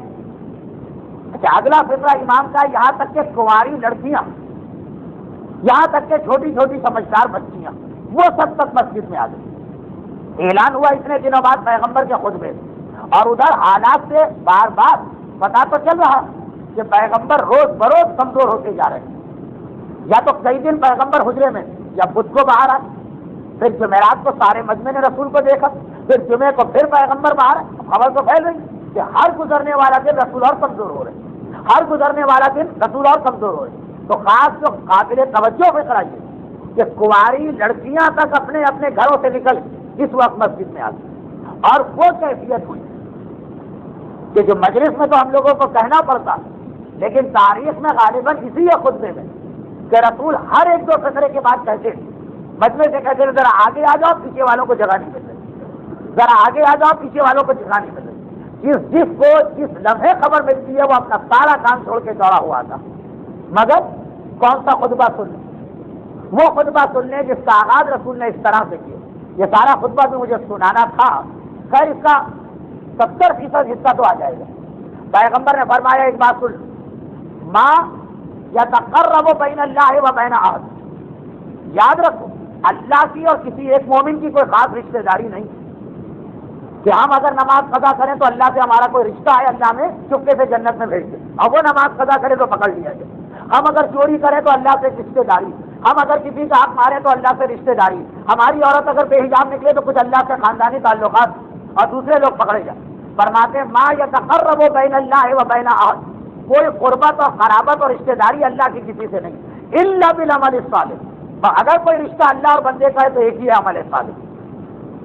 جمعے کے دن ساری توجہ دلائی عقیدے کی درستگی پر، مگر یہ غالباً رسول نے دیکھا کہ لوگ سمجھے ہمارا عقیدہ صحیح ہو گیا تو حرام کھاؤ، گانے سنو، بے حجاب گھومو، دوسروں کا حق مارو، جنت کا نہیں. سوائے عمل صالح کے کوئی راستہ نہیں. سنو، لا یدعی مدعی ولا یتمنن ولا یتمنن متمنن. خبردار آج کے بعد نہ کوئی یہ دعویٰ کرے اور نہ سبز باغ دکھانے والا یہ سوچے کہ وہ سیدھا جنت میں جائے گا. یاد رکھو، اب میں وقت کی کمی کی وجہ سے سارے جملے اردو میں پڑھ رہا ہوں. باقاعدہ جملہ ولا یدعی مدعی، آج کے بعد کوئی مدعی یہ دعویٰ نہ کرے، ولا یتمنن متمنن. ہم اپنی اردو میں تو ترجمہ کریں کہ کوئی تمنا کرنے والا یہ تمنا نہ کرے، لیکن جیسا کہ میں نے کہا ایک عالم جلیل القدر نے اس کا ترجمہ کیا، کوئی سبز باغ دیکھنے والا یہ سبز باغ نہ دیکھے کہ ہم جنت میں جائیں گے بغیر کسی عمل. یہ پیغمبر کا خطبہ. کوئی یہ دعویٰ نہ کرے، کوئی یہ سبز باغ نہ دیکھے کہ ہم جنت میں بغیر عمل کے بھی جا سکتے ہیں. یاد رکھیں اللہ نے اپنی جنت فقط عمل کی قیمت پر دی اور اپنی معصیت اور نافرمانی کرنے والے کے لیے جہنم رکھی. اگلا جملہ تو اتنا سخت ہے کہ بدن کہاں اٹھتا ہے کیسے کہا جائے. مگر خود پیغمبر نے کہا اور لفظ اگر کے ذریعے سے، لفظ اگر کے ذریعے تو شرک بھی چل جاتا. لو کان فیہما آلہۃ الا اللہ لفسدتا، قرآن کی آیت کہ اگر دو خدا ہوتے. پیغمبر نے کہا سنو، اگر میں بھی اللہ کی نافرمانی کروں تو میں بھی جہنم میں بھیجا جاؤں گا. یعنی جس طرح آخری دنوں میں اپنی موت کے حوالے سے ہم کو بتایا کہ موت کتنی بڑی حقیقت ہے، کہا کہ مشتق تو مرنا. یہ جملہ اس لیے کہا تاکہ لوگوں کو اندازہ ہو جائے کہ موت سے کوئی نہیں بچ سکتا. اگر میں بھی غلط کام کروں اور معصیت کروں تو میں بھی جہنم میں جاؤں. تاکہ ایک بار دماغ سے یہ قناص نکل جائے. یہ تو ذرا میں نے مہذب لفظ استعمال کیا، یا عوامی لفظ، دماغ سے یہ کیڑے نکل جائیں کہ شرابیں پیے جاؤ، گانے سنے جاؤ، مکس گیدرنگ میں بیٹھو، آرام کھاتے رہو، خبز خب کرتے رہو، دوسرے کا حق کھاتے رہو اور جنت. تب میں بھی جہنم میں. اگر لفظ اگر ہے، لفظ اگر تو کیونکہ قرآن نے رسول کے نام کے ساتھ کتنی جگہ آیا. ڈر لگتا ہے نا کوئی یہ نہ کہہ دے کہ آپ نے ایسا جملہ کہا کہ توہین رسالت، روایت ضعیف ہو. تو اگر روایت ضعیف ہے، آیت تو ضعیف نہیں ہوتی نا. لا اشرکت، اے عجیب اگر تو شرک کرے گا تو تجھے بھی اعمال حق کی سزا دے. لو تقول علینا بعض الاقاویل لقطعنا منه بالوتین، اے رسول اگر تو بھی ہمارے نام سے جھوٹی بات کہے گا تیری شہرت بھی کاٹ دیں. تو یہ اس قسم کی چیزیں قرآن میں پہلے سے ہیں کہ اصل پیغام پہ توجہ دیجیے، جملوں پہ نہیں. اپنا نام اس لیے لے لیا تاکہ ذرا سی امید بھی کسی کے ذہن میں نہ رہے. دیکھیں جنت پہنچنا مومن کے لیے یقینی، مگر پیغمبر نے کہا گناہ کیا تو جہنم جانا پڑے گا پھر جنت میں آؤ. وہ اس خطبے میں نہیں، وہ تو بعد میں معصومین نے کہا. اس خطبے میں تو رسول نے صاف صاف منع کر دیا. کیا کہہ کے منع کیا؟ خبردار آئندہ کوئی یہ دعویٰ بھی نہ کرے، خبردار آئندہ کوئی یہ تمنا بھی نہ کرے کہ بغیر نیکی کے جنت میں جا سکتا. اللہ نے جنت کی قیمت رکھی ہے عمل صالح اور نیکی، اور معصیت کرنے والے کے لیے جہنم اس طرح بنائی کہ اگر میں بھی معصیت کروں تو میں بھی جہنم میں جاؤں. لیکن اس پیغام کو بالکل واضح کرنے کے لیے دیکھیے اتنے واضح جملے تھے کہ اب کوئی گنجائش نہیں ہے، لیکن اور واضح ہو جائے. پیغمبر نے کہا سنو، قیامت کی رسوائی سے دنیا کی رسوائی بہتر. میں اس وقت تمہارے سامنے اگر میں نے زندگی میں کسی کو کوئی نقصان پہنچایا، کسی کا کوئی قصاص میرے اوپر باقی، تو وہ ابھی کھڑا ہو کے اپنا بدلہ دے. لیکن اسی خطبے کے آخر میں یہ جملے، ایک ہی خطبہ چل رہا کہ پہلے ہمارے دماغ کے کیڑے جھاڑے پیغمبر، اور پھر بات واضح کرنے کے لیے کہ ادنا سا شک بھی کسی کو نہ رہے. پیغمبر نے کہا سنو میں اچھا، پھر اگلا جملہ قصاص لو. اور دیکھو کوئی اپنے دل میں خیال یہ نہ لائے کہ پیغمبر غمگین ہوں گے، دکھی ہوں گے، ان کے دل میں ملال آ جائے اگر ہم پیغمبر سے کچھ مانگیں. یہ خیال نہ لاؤ، میں تو شکر گزار ہوں گا کہ اگر تم دنیا میں مطالبہ کر لو اور آخرت میں مطالبہ نہ کرو. چنانچہ پھر یہ ہے نا کہ کتنی شد و مت کے ساتھ، حتیٰ یہ کہ مجھے اندازہ کہ جملے میں عربی میں پڑھتا اگرچہ پیغمبر کی زبان نہیں، مدینے کا وہ ماحول بھی نہیں ہے کہ اللہ کا رسول بیماری کی وجہ سے تنکے کی طرح سے کمزور ہو چکا، بدن بھی پورا کانپ رہا ہے کمزوری کی وجہ سے خطبہ دے رہے، اس کا تو اثر ہی کچھ اور. پھر بھی اگر عربی جملے آتے تو اس اردو کے مقابلے میں زیادہ اثر بنتا آپ کا. انشاءاللہ آئندہ سالوں کے لیے بھی تو کچھ گنجائش رکھنا ہے. خلاصہ اس وقت تو پیغام پہنچانا. جب پیغمبر نے یہ کہا تو آپ نے عام طور پر ایک ہی واقعہ سنا، مگر اصل میں 3 واقعات پیش آئے. پیغمبر مختلف انداز سے بات کر رہے ہیں. چنانچہ مجمع میں سے ایک آدمی کھڑا ہو کہا اللہ کے رسول وہ 3 درہم میرے آپ سے بنتے ہیں، کیونکہ ہم لوگ عموماً یہ روایت مصائب میں پڑھتے ہیں تو مصائب میں ٹکڑا صحیح نہیں بیٹھتا اس لیے چھوڑ دیتے، ورنہ اصل روایت کہا اللہ کے رسول میرے 3 درہم آپ سے بنتے ہیں. پیغمبر نے کہا کس چیز سے بنتے ہیں؟ کہا کہ آپ نے مجھ سے وعدہ کیا تھا کہ جب میری شادی ہوگی تو آپ 3 درہم دیں گے، اور میری شادی ہونے والی ہے، وہ میں نے اب تک اچھا نہیں لگ رہا تھا آپ سے مانگتے ہو، آپ نے خود ہی کہا. پیغمبر نے بلال سے کہا اچھا جاؤ 3 درہم دے دو. دوسرا ایک آدمی کھڑا ہو کہا اللہ کے رسول میرے بھی 3 درہم آپ سے نکلتے ہیں. کیا کس بات کے نکلتے ہیں؟ یعنی اعتراض نہیں کر رہے چیز. یہ بھی ایک مسئلہ اسلام میں ہے نا، ہر آدمی آ کے دعویٰ کرے تو نہیں، پہلے چیک کرو دعویٰ صحیح ہے کہ غلط. کہا کہ وہ مال غنیمت تقسیم ہو رہا تھا، اس وقت درہم ختم ہو گئے تو آپ نے میرے حصے سے 3 درہم کم دیے اور کہا تھا مدینے جا کر جب دوسری چیزیں گھوڑے اور سونے بکے گا تو تمہارا حصہ ملے گا. وہ اب تک باقی. پیغمبر نے بلال سے کہا اس کو بھی دے دو. گواہ وغیرہ تو نہیں منگوائے، ہمیں تو بہرحال اپنے مرنے والے کے لیے گواہ چاہیے.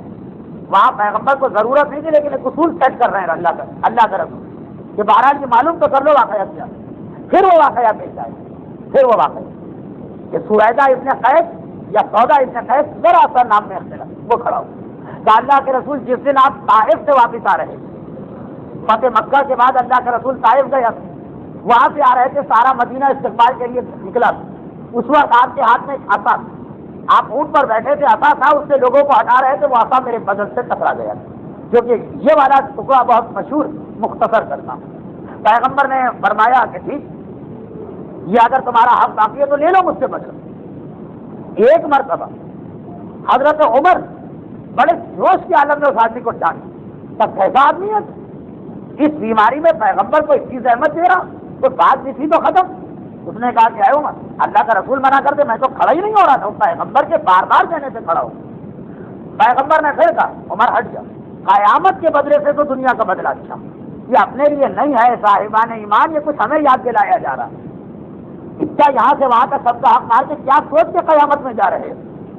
جب کوئی حساب کتاب کوئی مرحلہ نہیں، ایک مرتبہ پیغمبر نے کہا ٹھیک ہے بدلہ لو، تو کہا کیسے لو، عصا تو آپ کا تھا، ابھی تک یہ عصا رسول کے گھر میں، آج ہفتہ ہے نا، اتوار کو یہ عصا پیغمبر کے گھر سے نکلے گا، ابھی تک تو ہے نا، کہا بلال جاؤ میری بیٹی فاطمہ سے کہو میرا عصا بھجوا دو، وہ عصا لایا گیا، گھر کے عصا جیسے ہی فاطمہ نے دیا اور وجہ پتا چلی، شہزادی زارو خطار رونے لگی، لیکن فی الحال تو واقعات مکمل کرنا ہے، یہ عصا جیسے ہی آئے پیغمبر اس آدمی کو دی، پھر اس کی خواہش کہ اس وقت میرا اوپر کا بدن کھولا اور پیغمبر نے اوپر کا بدن بھی کھول دیا، بے اختیار روتے ہوئے بدن رسول کے بوسے لینے لگے، کہا اللہ کے رسول، کہا میں اور کہا آپ سے بدلے کی بات کروں، یہ تو فقط اس سعادت کو حاصل کرنا چاہتا کہ آپ کے بدن کو بوسا لینے کا موقع ملے، لیکن واقعہ تو ایسے مرحلے میں ختم ہوا کہ لوگوں کی آنکھوں میں آنسو تھے مگر خوشی، کہ اللہ کا رسول جب کرتا کھلا تو اور نظر آ گیا بدن کتنا کمزور، مگر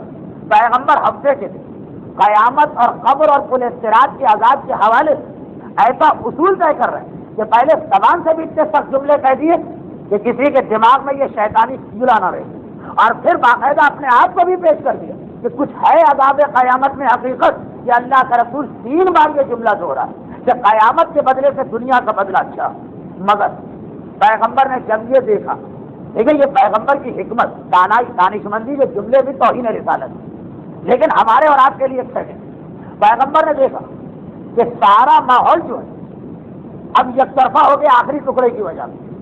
پہلے جو جملے چل رہے تھے لوگوں کے ذہن میں احساس پیدا ہو رہا تھا کہ گناہ کتنی بری چیز، حق مومن گردن پہ لے جانا کتنی بری چیز، کہ رسول تک گھبرا رہے ہیں کہ کسی کا حق لے کے نہ جائیں۔ آخر میں واقعہ آیا تو ایسا خوشی کا رونا دھونا ہو گیا کہ پیغمبر نے دیکھا کہ سارا تاثر ختم ہوتا جا رہا ہے، بات ختم ہوتی جائے، چنانچہ پیغمبر نے کہا اب الٹی بات بھی سن لو، اب الٹی بات بھی سن لو، اور وہ یہ ہے کہ اگر کسی آدمی نے میرا حق دبایا ہوا تو وہ بھی یا تو مجھے ابھی ادا کرے یا مجھ سے ابھی معاف کروا لے، ایسا نہ ہو کہ میدان قیامت میں اسے دینا پڑے۔ ابھی تک تو ٹھیک ہے میں نے اگر کسی کا حق لیا تو لے، اب دوسرا پیغام کہ اس مجمع کو، یعنی یہ تو تاثر نہ بنے نا جیسے نعوذ باللہ ون وے ٹریفک کے رسول ہی کے اوپر سب دوسروں کے حق کا، الٹا مسئلہ بھی کہ اگر میرا کوئی حق کسی پہ باقی بچتا ابھی دے دے مجھے یا مجھ سے معاف کرا دے، ورنہ قیامت کی رسوائی ہوگی۔ ایک آدمی ایک کونے میں کھڑا ہو، کہا اللہ کے رسول، اگر اس وقت کوئی آدمی آپ کے حق کی بات کرے تو یہ کہیں اس کی غیبت تو نہیں ہو جائے گی؟ مثلا ایک آدمی کہے کہ میں نے آپ کا مال چوری کیا، تو جو یہ آدمی مجمع عام میں اعلان کرے کہ یہ خود ایک گناہ نہ بن رہا ہو، کیونکہ یہ بھی اسلام کا ایک اصول کہ اپنے گناہ کو حتی الامکان چھپاؤ، مگر جب مسئلہ حقوق الناس کا ہے تو یہ نہیں چلتا۔ پیغمبر نے کہا نہیں، گناہ نہیں ہوگا، ہاں پبلک مجمع کے سامنے وہ یقیناً ذلیل ہوگا، مگر اس مجمع کی ذلت برداشت کر لو، قیامت کی ذلت کو سے اپنے آپ کو بچاؤ۔ یہاں تو پھر بھی 100 200 500 1000 آدمی ہے نا، تو اگر یہاں چھپا کر قیامت میں نامہ اعمال کھلے تو کہا اللہ کے رسول، ایک دن مال غنیمت جمع کیا جا رہا تھا، میں نے 3 درہم اس میں سے نکال کے اپنی جیب میں ڈال کے چوری کر لی، اب میں آپ سے اس کی معافی چاہتا ہوں۔ پیغمبر نے کہا کہ میں نے تجھ پر یہ معاف کہا، لیکن سنو اور بھی اگر کوئی شخص ایسا ہے، ایک آدمی نے کہا اللہ کے رسول کیا خالی پیسے والے ہی گناہ بتانا؟ کہا نہیں، اور بھی کوئی خرابی؟ تو ایک آدمی کھڑا ہوا، کہا اللہ کے رسول میں جھوٹ بہت بولتا ہوں اور دوسروں کی غیبت کرنے کا مجھے بہت شوق اور فحش کلامی. کچھ لوگ ہیں نا کہ ماں بہن کی گالی کے بغیر تو اپنی ماں سے بھی بات نہیں کر سکتے، خاص طور پہ دکانوں میں بیٹھنے والے دکانداروں کی زبان کتنی فحش اور بےہودہ ہو جاتی ہے. میں اس لیے آپ کے سامنے حقیقت بتا رہا کہ آپ دنیا سے جا رہے ہیں، کوئی علاج بتا دیجیے. پیغمبر نے کہا میں تیرے حق میں دعا کرتا ہوں کہ اللہ تیری ان تینوں خرابیوں کو دور کر دے. اور مدینے میں اس کے بعد اس سے زیادہ خوش زبان عام آدمیوں میں کوئی اور نظر نہ آئے. غرض یہ کہ پورے ہفتے کے دن کا ماحول بھی گناہ یاد دلائے جا رہے، گناہ کی معافی کی بات ہو رہی، توبہ کا تذکرہ کیا جا رہا، دماغ میں رینگنے والے یہ کیڑے نکالے جا رہے. مگر اس خطبے نے پیغمبر کو تھکا بہت دیا. کتنا لمبا خطبہ ہو گیا. اب اللہ کا رسول جب گھر آئے تو روایت یہ ہے کہ پیغمبر کی طبیعت اور خراب ہو گئی، یہاں تک کہ اتوار کی صبح نمودار. اتوار کی صبح پیغمبر کی طبیعت شروع سے ہی بڑی گری گری لگ رہی، یہاں تک پیغمبر نے پہلے دن سختی سے ایک بات کہی. اتوار کے دن رسول کی طبیعت کی خرابی دیکھ کر بعض ازواج رسول برداشت نہ کر پائے اور پیغمبر کی ہدایت کی خلاف ورزی کر بیٹھے. پیغمبر نے پہلے دن جب سے بیمار پڑے کہا تھا دیکھو اس بیماری میں مجھے کوئی دوا نہ دے. وہ رسول جو ہر جگہ کہتے ہیں جب تک کہ دوا نہ لوگے اللہ شفا نہیں دے گا. کسی خاص وجہ سے کہا اس بیماری میں کوئی دوا نہ دے. تقریباً 10-11 دن ہو گئے رسول کی بیماری. اتوار کی صبح طبیعت کتنی خراب ہے کہ آخر ازواج رسول نے پیغمبر دوا دی. اگرچہ کچھ روایتوں میں یہ ہے کہ دوا بنائی تو ایک انتہائی محب اہل بیت شخصیت یعنی اسماء بنت خمیس. وہ کہتی ہیں کہ جب ہم لوگ حبشہ گئے ہوئے تھے ہجرت پر اپنے شوہر جعفر طیار کے ساتھ، تو وہاں حبشہ کے لوگوں کو ہم نے دیکھا تھا کہ ایسی بیماری میں جن جڑی بوٹیوں کو ملا کے گھول کے ایک دوا بناتے تھے. تو میں نے کہا کہ یہ دوا مجھے پتا ہے، وہ میں نے بنائی. مگر اسماء نے دوا ضرور بنائی. کچھ روایتوں ابن سعد نے اپنی طبقات میں لکھا کہ دوا تو اسماء نے تیار کی، مگر پھر اسماء نے یہ دوا ازواج رسول میں سے کسی کو دی. انہوں نے یہ دوا پیغمبر کے منہ میں ڈالی. پیغمبر خشی کے عالم جیسے ہی پیغمبر نے آنکھیں کھولی ایک مرتبہ کہا کہ مجھے دوا کیوں دی گئی. گھبرا کے ازواج رسول نے کہا اللہ کے رسول آپ کی طبیعت کتنی بگڑ چکی کہ ہم سے برداشت نہ ہوا اس لیے دوا دی. پیغمبر نے کہا اگر یہ دوا مجھے تھی تو میں یہ دوا سب کو پلاؤں. جتنے لوگ اس وقت حجرے میں موجود سب کے بارے میں کہا، سب کا منہ کھول کے زبردستی یہ دوا ان کو دے. ایک بار نگاہ حضرت عباس پر پڑی جو رسول کے چچا تھے. انہوں نے کہا اللہ کے رسول میں اس وقت نہیں تھا کہ میں ابھی ابھی آیا ہوں جب یہ دوا کا واقعہ ختم ہو گیا. اچھا اگر تم اس میں شریک نہیں تھے تم کو میں اس سے معاف کرتا ہوں. یہ واقعات طے شدہ. علامہ شبلی نعمانی سیرت النبی میں لکھتے ہیں کہ ہمارے بڑے بڑے محدثین نے کہا کہ بیمار آدمی ذرا نازک مزاج ہو جاتا تو یہ رسول اس بیماری کی وجہ سے ذرا نازک مزاج ہو گئے، اس لیے ایسی ضد تھی کہ سب کو پلاؤ نہ ہو. پھر کہا لیکن یہ اصل میں نازک مزاجی نہیں، ہمارا نظریہ ہے کہ لطافت طبعات. اب آپ کہیں گے پہلے یہ لفظ سمجھائیے پھر ہم سوچیں گے کہ کیا کہے گے شبلی. وقت نہیں ہے اس لیے کہ 1.25 گھنٹے کی تقریر ہو چکی ہے. مسلسل یا تیسری تقریر ہے جو 1.5 گھنٹے سے بھی کچھ منٹ آگے چلی جائے گی موضوع مکمل کرنے کی خاطر. چنانچہ غور کیجیے گا نازک مزاجی نہیں تھی لطافت طبعات. ہمارے علماء نے کہا نہیں اس میں ایک پیغام اور وہ یہ تھا کہ یہ بتانا چاہتے کہ دوا ہر مرض کا علاج کر سکتی ہے، مرض موت کا علاج نہیں کر سکتی. یہ پیغام دینا چنانچہ بتانا تھا کہ چونکہ مجھے مرض موت یہ دوا سے بھی دور نہیں ہونا. اچھا ہم اور آپ تو دوا آخری وقت تک لیں گے، ہمیں کیا پتا کون سا مرض موت ہے اور کون سا صحت. مگر اصل میں پیغام یہ بات ہمارے شیعہ علماء نے لکھی کہ یہ بتانا تھا کہ جب موت آ جاتی ہے تو نہ طبیب کام آتا ہے، نہ طب کام آتی ہے، نہ دوا کام آتی ہے. مگر بعض علماء نے اس میں ایک پہلو اور نکالا کہ شاید رسول کو اندازہ ہو گیا ساقی نے کچھ ملا نہ دیا ہو شراب میں. اب وہ ایک الگ سینسیٹیو موضوع. یہ اتوار کی صبح کا واقعہ. اس کا نتیجہ یہ نکلا کہ اتوار کی دوپہر سے پیر کی دوپہر تک جب پیغمبر کا انتقال پیغمبر اپنے حجرے کو سب سے خالی کروا لیا. اب تک تو لوگ آتے جاتے تھے جس میں رشتے دار تھے. اب بجز علی اور فاطمہ کے میرے پاس کوئی نہیں رہے. اس واقعے کے بعد اتوار کی دوپہر سے گرچہ ہماری روایت میں تو یہ کہ شروع سے ہی پیغمبر حجرہ سیدہ میں، مگر بارہ لوگ آ رہے، جاننے والے، دوست، ملاقاتی، رشتے دار، جن سے ازدواجی رشتہ ہے، سب آ رہے کہ آپ سے بالکل پابند کوئی آئے گا ہی، صرف علی ہیں اور فاطمہ۔ چنانچہ اتوار کی دوپہر علی کو اس حجرے میں بلایا، علی کی گود میں سر رکھے پیغمبر اس طرح لے کہ تقریباً 24 گھنٹے یا علی کی گود میں رسول ہے یا فاطمہ۔ علی سے کچھ اور کام کے لیے جانا ہے، پھر نمازوں کا مسئلہ ہے، پھر آرام کا مسئلہ ہے، تو باری باری بیٹی اور داماد۔ البتہ اس دوران ایک بات، جب خود رسول علی کی گود میں لیٹے تھے، بلال کو بلایا اور بلال سے کہا کہ بلال میرے حجرے میں جاؤ۔ پیغمبر نے اپنے حجرے کی چابی بلال کو دے دی، خود آ گئے فاطمہ کے حجرے میں، اب جاؤ میرے حجرے میں اور یہ 15 چیزیں لے کے آؤ، میری زیرہ لے کے آؤ، میرا خود لے کے آؤ جو سر پہ پہنا جاتا، میرا علم لے کے آؤ جس کا نام ہے عقاب، میری ذوالفقار لے کے آؤ، میری چادر لے کے آؤ یمانی چادر، میرا لوٹا لے کے آؤ۔ حضرت بلال ہیں پیغمبر کے چچا حضرت عباس بھی ابھی کہتے میں نے اس سے پہلے زندگی میں رسول کا لوٹا نہیں دیکھا، لوٹا جب کمرے میں آیا تو اتنا نور تھا کہ سارا حجرہ اس سے جگمگا گیا۔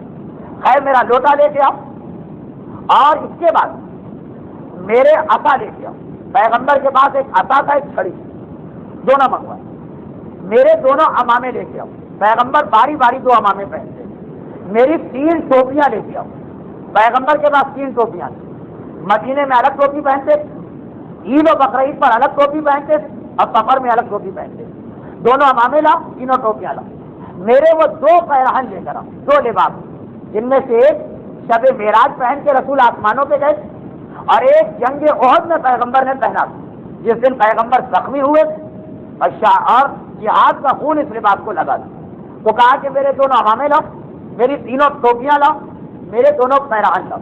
پیغمبر کے پاس پاؤں میں پہننے کے لیے 2 جوتیاں تھیں، کہا یہ دونوں جوتیاں لے کر آؤ، کہا مورخ نے لکھا کہ ایک بند جوتی تھی، ایک کھلی جوتی، دونوں منگوائی، میرے 2 خچر لے کے آؤ۔ اچھا ان میں سے ہر چیز کا ایک نام بھی، لیکن نام لینے کا وقت نہیں، میرے 2 گھوڑے لے کے آؤ، میری 2 اونٹنیاں لے کر آؤ، غاصبہ اور صحابہ، اور وہ جو دراز گوش ہے ایک جانور خچر اور گدھے کی مانند یاقور جس کا نام ہے یہ لے کے، یہ 15 چیزیں بلال سے کہا کہ لے کے آؤ، بلال گئے لے کر آ، پیغمبر اس وقت علی کی گود میں سر رکھے لیتے، کہا آئے علی یہ 15 چیزیں تو ابھی اپنے قبضے میں لے لو، ایسا نہ ہو کہ یہ بھی چھین لی جائے، یہ بھی چھین لی جائے، انہیں تو اپنے قبضے میں لے لو۔ اب پیغمبر اس وقت گود میں سر رکھے، مولا نے کہا ٹھیک ہے یہاں حجرے میں رکھ دی جائے، میں بعد میں لے لوں گا، کہا نہیں، پیغمبر جیسے بات کے حالات دیکھ رہے ہیں اس حجرے تک میں لوگ داخل ہو جائیں گے، کہا کہ نہیں علی جاؤ اس وقت، میری زحمت کا خیال نہ کرو، یہ چیزیں لے جاؤ کسی محفوظ جگہ پہ رکھ۔ علی اٹھنے کو راضی نہیں ہو رہے، پیغمبر بیمار ہے، غشی کے عالم میں ہے، بے آرام ہو، اور میرا مولا بظاہر یہ بتا رہا ہے کہ حجرہ ہے میرا حجرہ، یہ تو محفوظ ہے، اگلے ہی دن تو دروازہ چلے گا اور سرانہ لوگ اس حجرے میں داخل ہوں، نہیں تو لے جاؤ۔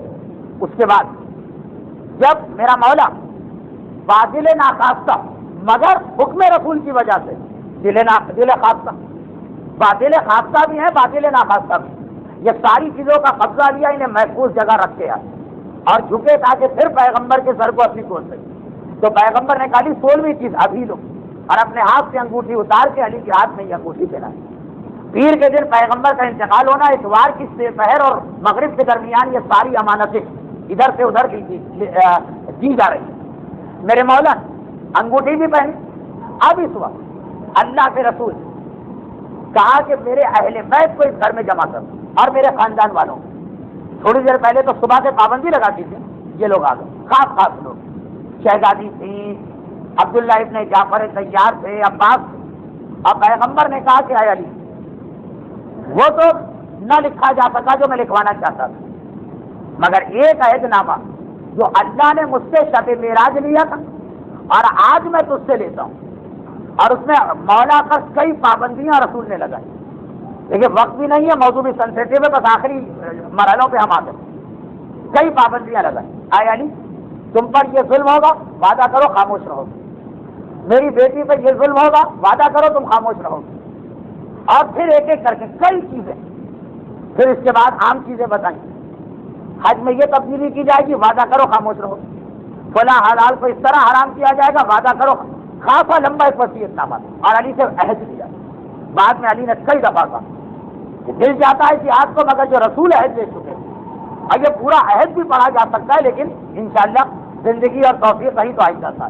اس بار اختتام کو پہنچا، اگلا دن آ گیا پیر کی صبح۔ پیر کی صبح وہ دن تھا، اگر کہ اردو محاورہ رسول کے لیے تو مناسب نہیں کہ چراغ بجھنے سے پہلے آخری مرتبہ ایک دفعہ بھڑکتا۔ پیر کی صبح پیغمبر کی طبیعت خاصی سنبھل گئی۔ اب پیغمبر نے کہا کہ کوئی حسن اور حسین کو لے کے میرے پاس آئے۔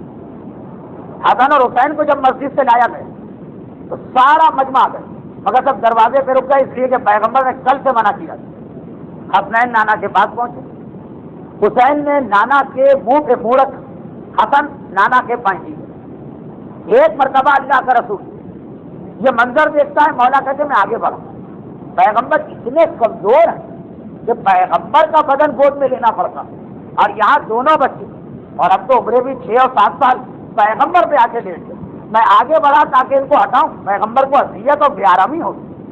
پیغمبر نے کہا ابو الحسن کیا کر رہے ہیں؟ اللہ کے رسول آپ اتنے کمزور، 2 بچے آپ کے اوپر آ کے لیٹے۔ کہا کہ اس وقت جتنی راحت و آرام مجھے مل رہی ہے زندگی میں کبھی نہیں ملی۔ اور پھر کہا بیٹا حسین، تیرا نانا دنیا سے جاتے جاتے تجھ سے بھی کچھ عہد لینا چاہتا۔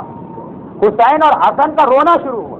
یہ روایت کا جملہ، اجرے کوئی بہت بڑے بڑے تو نہیں ہے نا، یہ آواز بچوں کے رونے کی آواز جب دروازے میں پہنچی تو بے اختیار جو لوگ دروازے پہ کھڑے وہ روئے، ان کے رونے سے پیچھے والے روئے، ساری مسجد میں کوہرام بپا ہو گیا۔ ابھی پیغمبر زندہ تھے، مگر حسنین کی گفتگو، یہ گفتگو بھی لمبی ہے، یہ ساری چیزیں وہ اشارے میں کر رہا ہوں کہ میں بات کو سمیٹ کے آخری منزل تک لا رہا ہوں، ورنہ ابھی اس میں بہت باتیں رہتی ہیں۔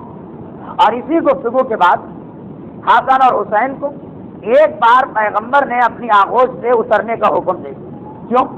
اس لیے کہ اب وہ وقت آ گیا کہ ملک الموت آنے والا، اور اب باری ہے اس وقت فاطمہ زہرا کی۔ کل یعنی صبح کا وقت فاطمہ سر کو گود میں لیتی ہے، دوپہر کے بعد سے آئی، یہ صبح کا وقت چل رہا ہے۔ فاطمہ نے بابا کے سر کو اپنی گود میں لی، حسنین کو پیغمبر کے اوپر سے وہ سارے عہد اور پیمان کے بعد اتار دیا گیا۔ پیغمبر کی آنکھیں بند ہو گئی۔ یہ وہ کیفیت ہے جسے کہا جاتا ہے موت کی خوشی۔ شہزادی گھبرا تھی، پریشان۔ ایک مرتبہ اچھا شہزادی اور پیغمبر کے کتنے آخری زمانے کے واقعات آپ کو ایک ہی سنتے ہیں، ایک جملہ کہا تو فاطمہ رونے لگی، اگلا جملہ کہا تو فاطمہ ہنسنے لگی۔ اب آپ نے بتایا بابا نے کہا تھا سب سے پہلے میں دنیا سے جانے والا ہوں تو میں رونے لگی، اور کہا میں تم سب سے پہلے، اور بھی کئی واقعات۔ ایک تو بڑی عجیب روایت، کہا بیٹی اب جدائی ہو رہی ہے، قیامت میں ملیں گے، فلاں جگہ مجھے ڈھونڈنا، وہاں نہ ہو تو وہاں ڈھونڈنا، وہاں نہ ہو تو وہاں ڈھونڈنا۔ مگر کیونکہ یہ روایت بڑی عجیب شہزادی کے حوالے سے، اس کو سمجھانا بھی پڑتا، اس لیے میں نے چھوڑ دیا۔ اب آخری مرحلے 1.5 گھنٹہ ہونے میں بھی 5-7 منٹ رہ گئے۔ شہزادی نے دیکھا بابا اس وقت موت کی خوشی میں، نعوذ باللہ موت کی تکلیف نہیں کہہ رہا، موت کی خوشی۔ شہزادی کی خواہش ہے کہ بابا میری جانب آخر وقت تک متوجہ رہے۔ کیسے باپ کو اپنی طرف متوجہ کریں؟ جب کوئی آدمی ایسی حالت میں اور آپ چاہتے ہوں کہ وہ آپ کی طرف متوجہ ہو تو آپ کیا کرتے ہیں؟ آپ اس کا پسندیدہ تذکرہ چھیڑ دیتے ہیں، کوئی ایسا نام اس کے سامنے لیتے ہیں جو اس کو بہت پسند ہے، تاکہ وہ آنکھیں کھول کے آپ کو دیکھے۔ شہزادی کو پتا ہے کہ میرے بابا کو اس دنیا میں کلام میں جو سب سے زیادہ پسند وہ ابو طالب کا کلام ہے۔ چنانچہ وقت آخر شہزادی نے بابا کو خوشی میں پائے تو چھپ کے اپنے دادا اور پیغمبر کے چچا ابو طالب کا شعر پڑھنا شروع کر دیا کہ رسول وہ ہے جس کا چہرہ چاند کی طرح چمکتا، یہ یتیموں کا ملجا اور کمزور عورتوں کا سہارا۔ بس ابو طالب کا شعر سننا تھا پیغمبر بہت مشکل سے، لیکن آنکھیں کھولی۔ کیا بیٹی تو نے اس وقت مجھے میرا چچا یاد دلا دیا، دیکھ کے، لیکن ایک بات ہے عقیدتیں اور محبتیں دیکھنا پڑے گا کس وقت کیا چیز۔ جیسے وقت نماز آ گئی اور آپ نے کہا کہ نماز قضا تو ہو رہی ہے لیکن ہم اس وقت مولا حسین کا ماتم کر رہے ہیں، تو یہ بھی تو ایک ذکر ہے، چنانچہ ایک ذکر ہے تو اس کی خاطر دوسرا ذکر قربان ہوگا، یہ تو نہیں چلے گا نا۔ ابو طالب سے کتنی محبت تھی، آنکھیں کھولی، مگر اگلا جملہ بہت عجیب، کہا بیٹی اس کلام سے بہتر کلام کیا ہوگا، لیکن یہ وقت جب مرنے والا دنیا سے جا رہا ہوں، قرآن پڑھنے کا ہوتا ہے تو یہ والی آیت پڑھ. کون سی آیت؟ جس سے میں نے آج کی تقریر شروع کی. آل عمران کے سورے کی 144ویں آیت پیغمبر نے خود پڑھی اور کہا بیٹی یہ وقت ابو طالب کا شعر، اگر یہ وقت شعر پڑھنے کا نہیں ہے بلکہ قرآن پڑھنے کا. ما محمد الا رسول قد خلت من قبلہ الرسل، محمد بھی ایک رسول ہے اور ان سے پہلے بھی رسول گزر چکے. اب ان ماتا و قتل، کیا اگر یہ مر جائیں یا مار دیے جائیں، ان قلبتم علی اعقابکم، تو تم اپنے پرانے راستے پہ چلے جاؤ. ومن ينقلب علی عقبیہ، اب سن لو، اگر محمد کے بعد کوئی پرانے راستے پہ چلا گیا، لن یضر اللہ شیئا، تو وہ اللہ کو کوئی نقصان نہیں پہنچائے گا. سیجزی اللہ الشاکرین، اللہ ان قریب شکر کرنے والوں کو جزا دے گا. یا شکر سے مقصد شکرا للہ نہیں، سورہ دہر کا شکر، انا ہدیناہ السبیل اما شاکرا و اما کفورا، سیدھے راستے پہ رہنے والے کو شاکر کہا ہے سورہ دہر. اللہ ان کو اجر دے. کعبے کی یہ آیت پر تو ہر عبادت، نماز ایک عبادت، ماتم ایک عبادت، قصیدہ خوانی ایک عبادت، مجلس ایک عبادت، جلوس ایک عبادت، ہر عبادت کا ایک پہل ہوتا. پیغمبر نے قرآن کی آیت پڑھوائی اور جب دوبارہ پیغمبر غشی میں چلے گئے تو وہ واقعہ ہوا کہ دروازے پہ دستک کی آواز آئی اور پتہ چلا ملک الموت کی اجازت جاتا. آخری دن ملک الموت آیا تو اللہ کے رسول آپ اجازت دیں گے تو روح قبض کر سکتا ہوں. پیغمبر نے کہا میں تیار ہوں. 28 صفر سن 11 ہجری تقریباً ظہر کا وقت اور 30 بجے پیغمبر اس دنیا سے رخصت ہوئے. اہل بیت اطہار کا ماتم شروع ہوا. مولا نے وہ خطبہ دیا جو آج بھی نہج البلاغہ میں، اور شہزادی نے وہ گریہ کیا جو آج بھی تاریخی کتابوں میں. مگر اس موقع پر 2 غیبی آوازیں آئیں. پہلی آواز تھی اہل بیت کو پرسے والی آواز، علی نے کہا یہ خضر نبی. دوسری آواز تھی شیطانی آواز. مگر کیسے پتا چلا شیطانی آواز؟ مولا نے کہا یہ آپ نے کم سنا ہو، اس لیے بتا رہا ہوں کہ شیطان کبھی لوگوں کو دشمن اہل بیت بنا کے بہکاتا اور کبھی لوگوں کو غالی بنا کے بہکاتا. یا علی کہہ دو تو اب نماز کی بھی ضرورت نہیں. آواز آئی خضر کی آواز کے فوراً بعد، اس طرح سے کہ لوگوں کو لگا ایک ہی آواز چل رہی. پہلی آواز کی آیا اہل بیت رسالت ہمارا پرسن، دنیا سے وہ گیا جس کی نہ مثل ہے نہ نظیر، پھر خاموش. دوسری آواز ہے کہ خبردار رسول کو غسل نہ دینا. غسل تو دیا جاتا ہے نجس آدمیوں کو، یہ تو طاہر و مطہر. جیسے یہ جملہ سنا مولا جلال کے عالم میں کھڑے ہو، کہا خبردار کوئی اس پہ توجہ نہ دے، یہ شیطان کی آواز. طاہر اور مطہر ہونا الگ ہے، آیہ تفسیر الگ ہے. مگر خود پیغمبر کہہ کے کہیں کہ مجھے غسل دینا ہے، کفن پہنانا ہے، برد یمانی اور دفن کرنا ہے. دیکھیں کتنا شیطان کی آواز نے عقل کو قبول کرتا ہوا نقطہ کہا کہ غسل تو ان کو دیا جاتا ہے جو نجس ہو، اور جو تفسیرہ کی سند لی ہے اس کو غسل کی کیا ضرورت ہے. جیسے بعض لوگ کہتے ہیں کہ اہل بیت کے غم میں اگر خون نکلے تو وہ تو پاک ہونا چاہیے. لیکن یہی جس کو مولا نے کہا یعنی کوئی پہچان بھی نہ سکا کس کی آواز، کیا یہ شیطان کی آواز ہے؟ خبردار اس پہ توجہ نہ دینا. پاک ہونا الگ چیز ہے، حکم شریعت الگ چیز ہے. اب یہ والی چیز عورتوں کی نجاست میں کتنی چیزیں عورتیں اپنے آپ میں حرام کر لیتی. دین و شریعت اس وقت بھی شیطان باز نہ آیا جب پیغمبر کی میت کا مسئلہ تھا، اور ایسی عقل کو لگتی ہوئی دلیل کہ مولا نہ ہوتے تو ہم تو بہک جائیں. اسے کون غسل دے؟ یہ تو طاہر و مطہر ہے یہ جملہ. مگر مولا نے کہا دیا جائے گا غسل. خود برد یمانی میں کفن پہنایا اور پھر کہا کہ نبی جہاں انتقال کرتا ہے وہیں دفن کیا جاتا. اسی حجرے میں ان کی قبر تیار کی. مولا نے نماز جنازہ پڑھی. اب سب لوگ تو ادھر نہیں گئے تھے، بہت سے مدینے میں. سب سے کہا کہ 10 آدمی آ کے نماز پڑھے کیونکہ حجرے میں جگہ نہیں. راوی نے چھٹے امام سے پوچھا کہ مولا نے نماز پڑھنے کو کہا یا نماز پڑھائی؟ کہا پڑھائی نہیں. اصول کافی جلد اول کتاب الحجہ حدیث نمبر 33. راوی نے پوچھا کیوں نماز نہ پڑھائی؟ کہا اس لیے کہ ان النبی امام حیۃ و میۃ، نبی ہمیشہ امام ہوتا ہے زندہ ہو کے مر جائے. نبی کے ہوتے ہوئے اس کے اوپر بھی کوئی امام نہیں بن سکتا، مولا بھی امام نہیں بن سکتے. چنانچہ اس کے بعد نماز جنازہ ہوئی اور اسی حجرے میں علی کو دفن کیا گیا. 10 کر کے لوگ آ رہے تھے. یہ سلسلہ پیر سے چلا اور منگل کی دوپہر کو جا کے مکمل ہوئی. جب نماز جنازہ مکمل ہوئی تو رسول دفن ہوئی. انتقال پیر 28 صفر کو ہوا، تدفین منگل 29 صفر کو. اور آج منگل 7 شعبان. یہ بیان مکمل ہوا دفن رسالت کے ساتھ، دفن ہو گئے. مگر آخری 2-3 جملے وہ جو میں نے تمہید میں کہا تھا، آج 215 تقریروں کے بعد پیغمبر کے دفن کا جملہ آ گیا۔ یہ نہ سمجھا وہ مجمع جو بعد میں آیا اس کا مطلب سیرت رسول مکمل ہو، جی نہیں، یہ تو حالات چل رہے تھے اس کو بیان کیا، مگر خود یہ آخری دن کے آخری ہفتے کے واقعات ابھی تفصیل سے باقی۔ میں نے سوچا جب یہاں تک پہنچ گیا ہوں تو 2 جملے کہہ دوں، پتہ نہیں سال آئندہ زندہ ہوں کہ نہ ہوں، توفیق رہے کہ نہ رہے، لیکن اگر انشاءاللہ توفیق رہی تو 2 چیزیں یاد دلا دیا، 3 چیزیں۔ یہ آخری جو 15 منٹ کے حالات کم از کم ایک پوری تقریر چاہیے، سارے خطبات اور پیغمبر کے 2 وصیت نامے، ایک علی کے لیے ایک فاطمہ کے لیے۔ دوسری بات، ابھی پیغمبر کی زندگی کے بے شمار وہ واقعات رہ گئے جن کے ساتھ سن نہیں تھا کہ یہ 6 ہجری کا واقعہ ہے کہ 7 کا ہے کہ 8 کا، تو ابھی تو وہ واقعات بتائے گئے جو سن کے ساتھ جو باقی رہ گئے، جب وہ معلومات کے اعتبار سے بھی اہم ہے، اس میں کچھ نئی باتیں، اور ہمارے عمل کے اعتبار سے بھی اہم ہے، تو وہ ایک بہت بڑا موضوع۔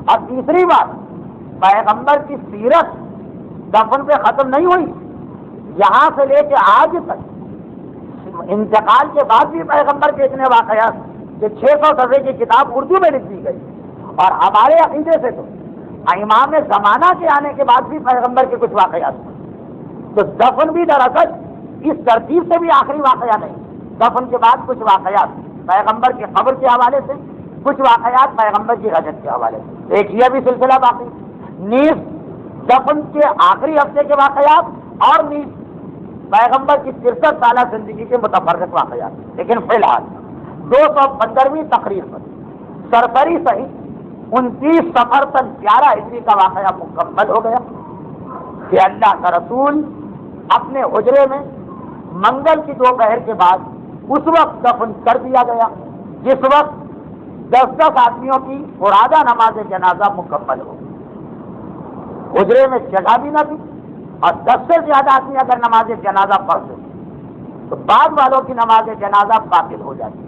جماعت میں تو اجازت ہے کہ آپ اتنا پیچھے ہی جنازے سے کھڑے، فرادہ میں اگر آپ زیادہ پیچھے کھڑے ہو تو گیپ مانا جائے گا، اور جنازے اور نمازی کے بیچ میں اگر گیپ آ جائے تو نمازیں باطل۔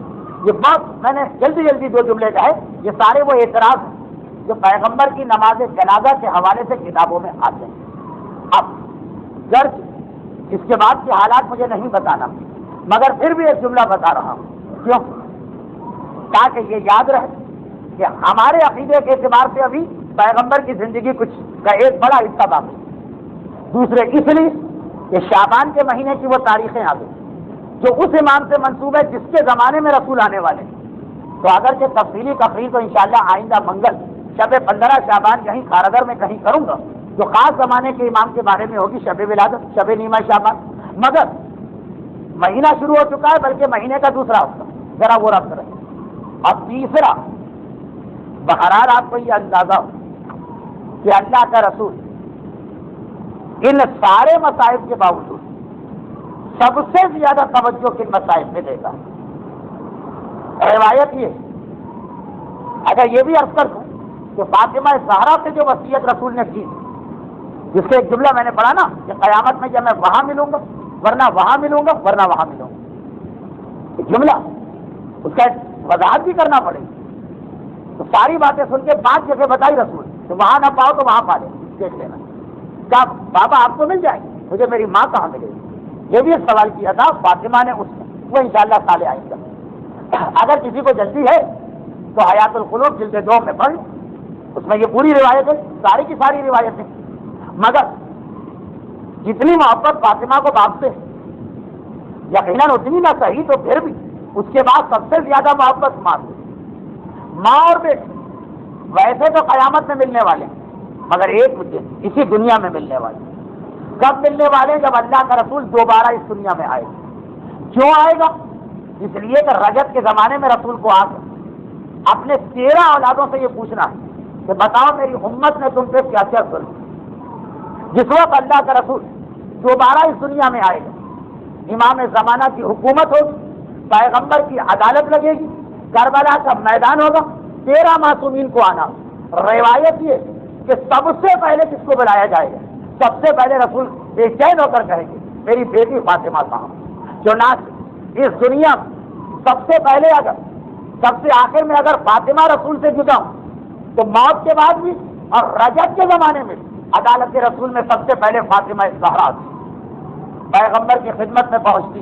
بابا آپ کے بعد آپ کی امت نے مجھ پہ اتنے مصائب نازل کیے کہ سبت علیہ مصائب الحنہ سبت علی الیام سرنا لیالیا، بابا یہ دن راتوں میں بدل جاتے، لیکن بابا میں یہ سارے مسائل کی تفصیل اس وقت نہیں بتانا چاہتی، اس وقت تو میں فقط ان مظالم میں سے دو کو پیش کر رہی ہوں۔ فاطمہ کی نگاہ میں سب سے بڑے دو مسائب کو پیش کر رہی ہوں، جو وہی دو مسائب ہیں جو اس دنیا میں فاطمہ بابا کے سامنے پیش کریں گی، اور آخرت میں بارگاہ الہی میں جب بلایا جائے گا وہاں بھی یہ دو ثبوت لے کے جائیں گی۔ کیا دو ثبوت ہیں؟ کہ ایک عباس کے کٹے ہوئے بازو، بابا ذرا دیکھیے آپ کی امت کے ہاتھوں مجھ پہ جو مصائب کھائے گئے، اور دوسرے اپنے پوتے علی اصغر کا ننھا سا لاشا جو اس وقت بھی گلا ایک سرے سے دوسرے سرے تک چھدا ہوا ہوگا۔ ایک بار ایسا ماحول بنے گا کہ امام زمانہ سے لے کے رسول خدا تک ہر ایک رو رہا ہے، مگر روتے روتے راوی نے چھٹے امام سے پوچھ لیا اتنا اور بتا دیجئے کہ آخر فاطمہ زہرا اپنے پوتے کو لے کے آئیں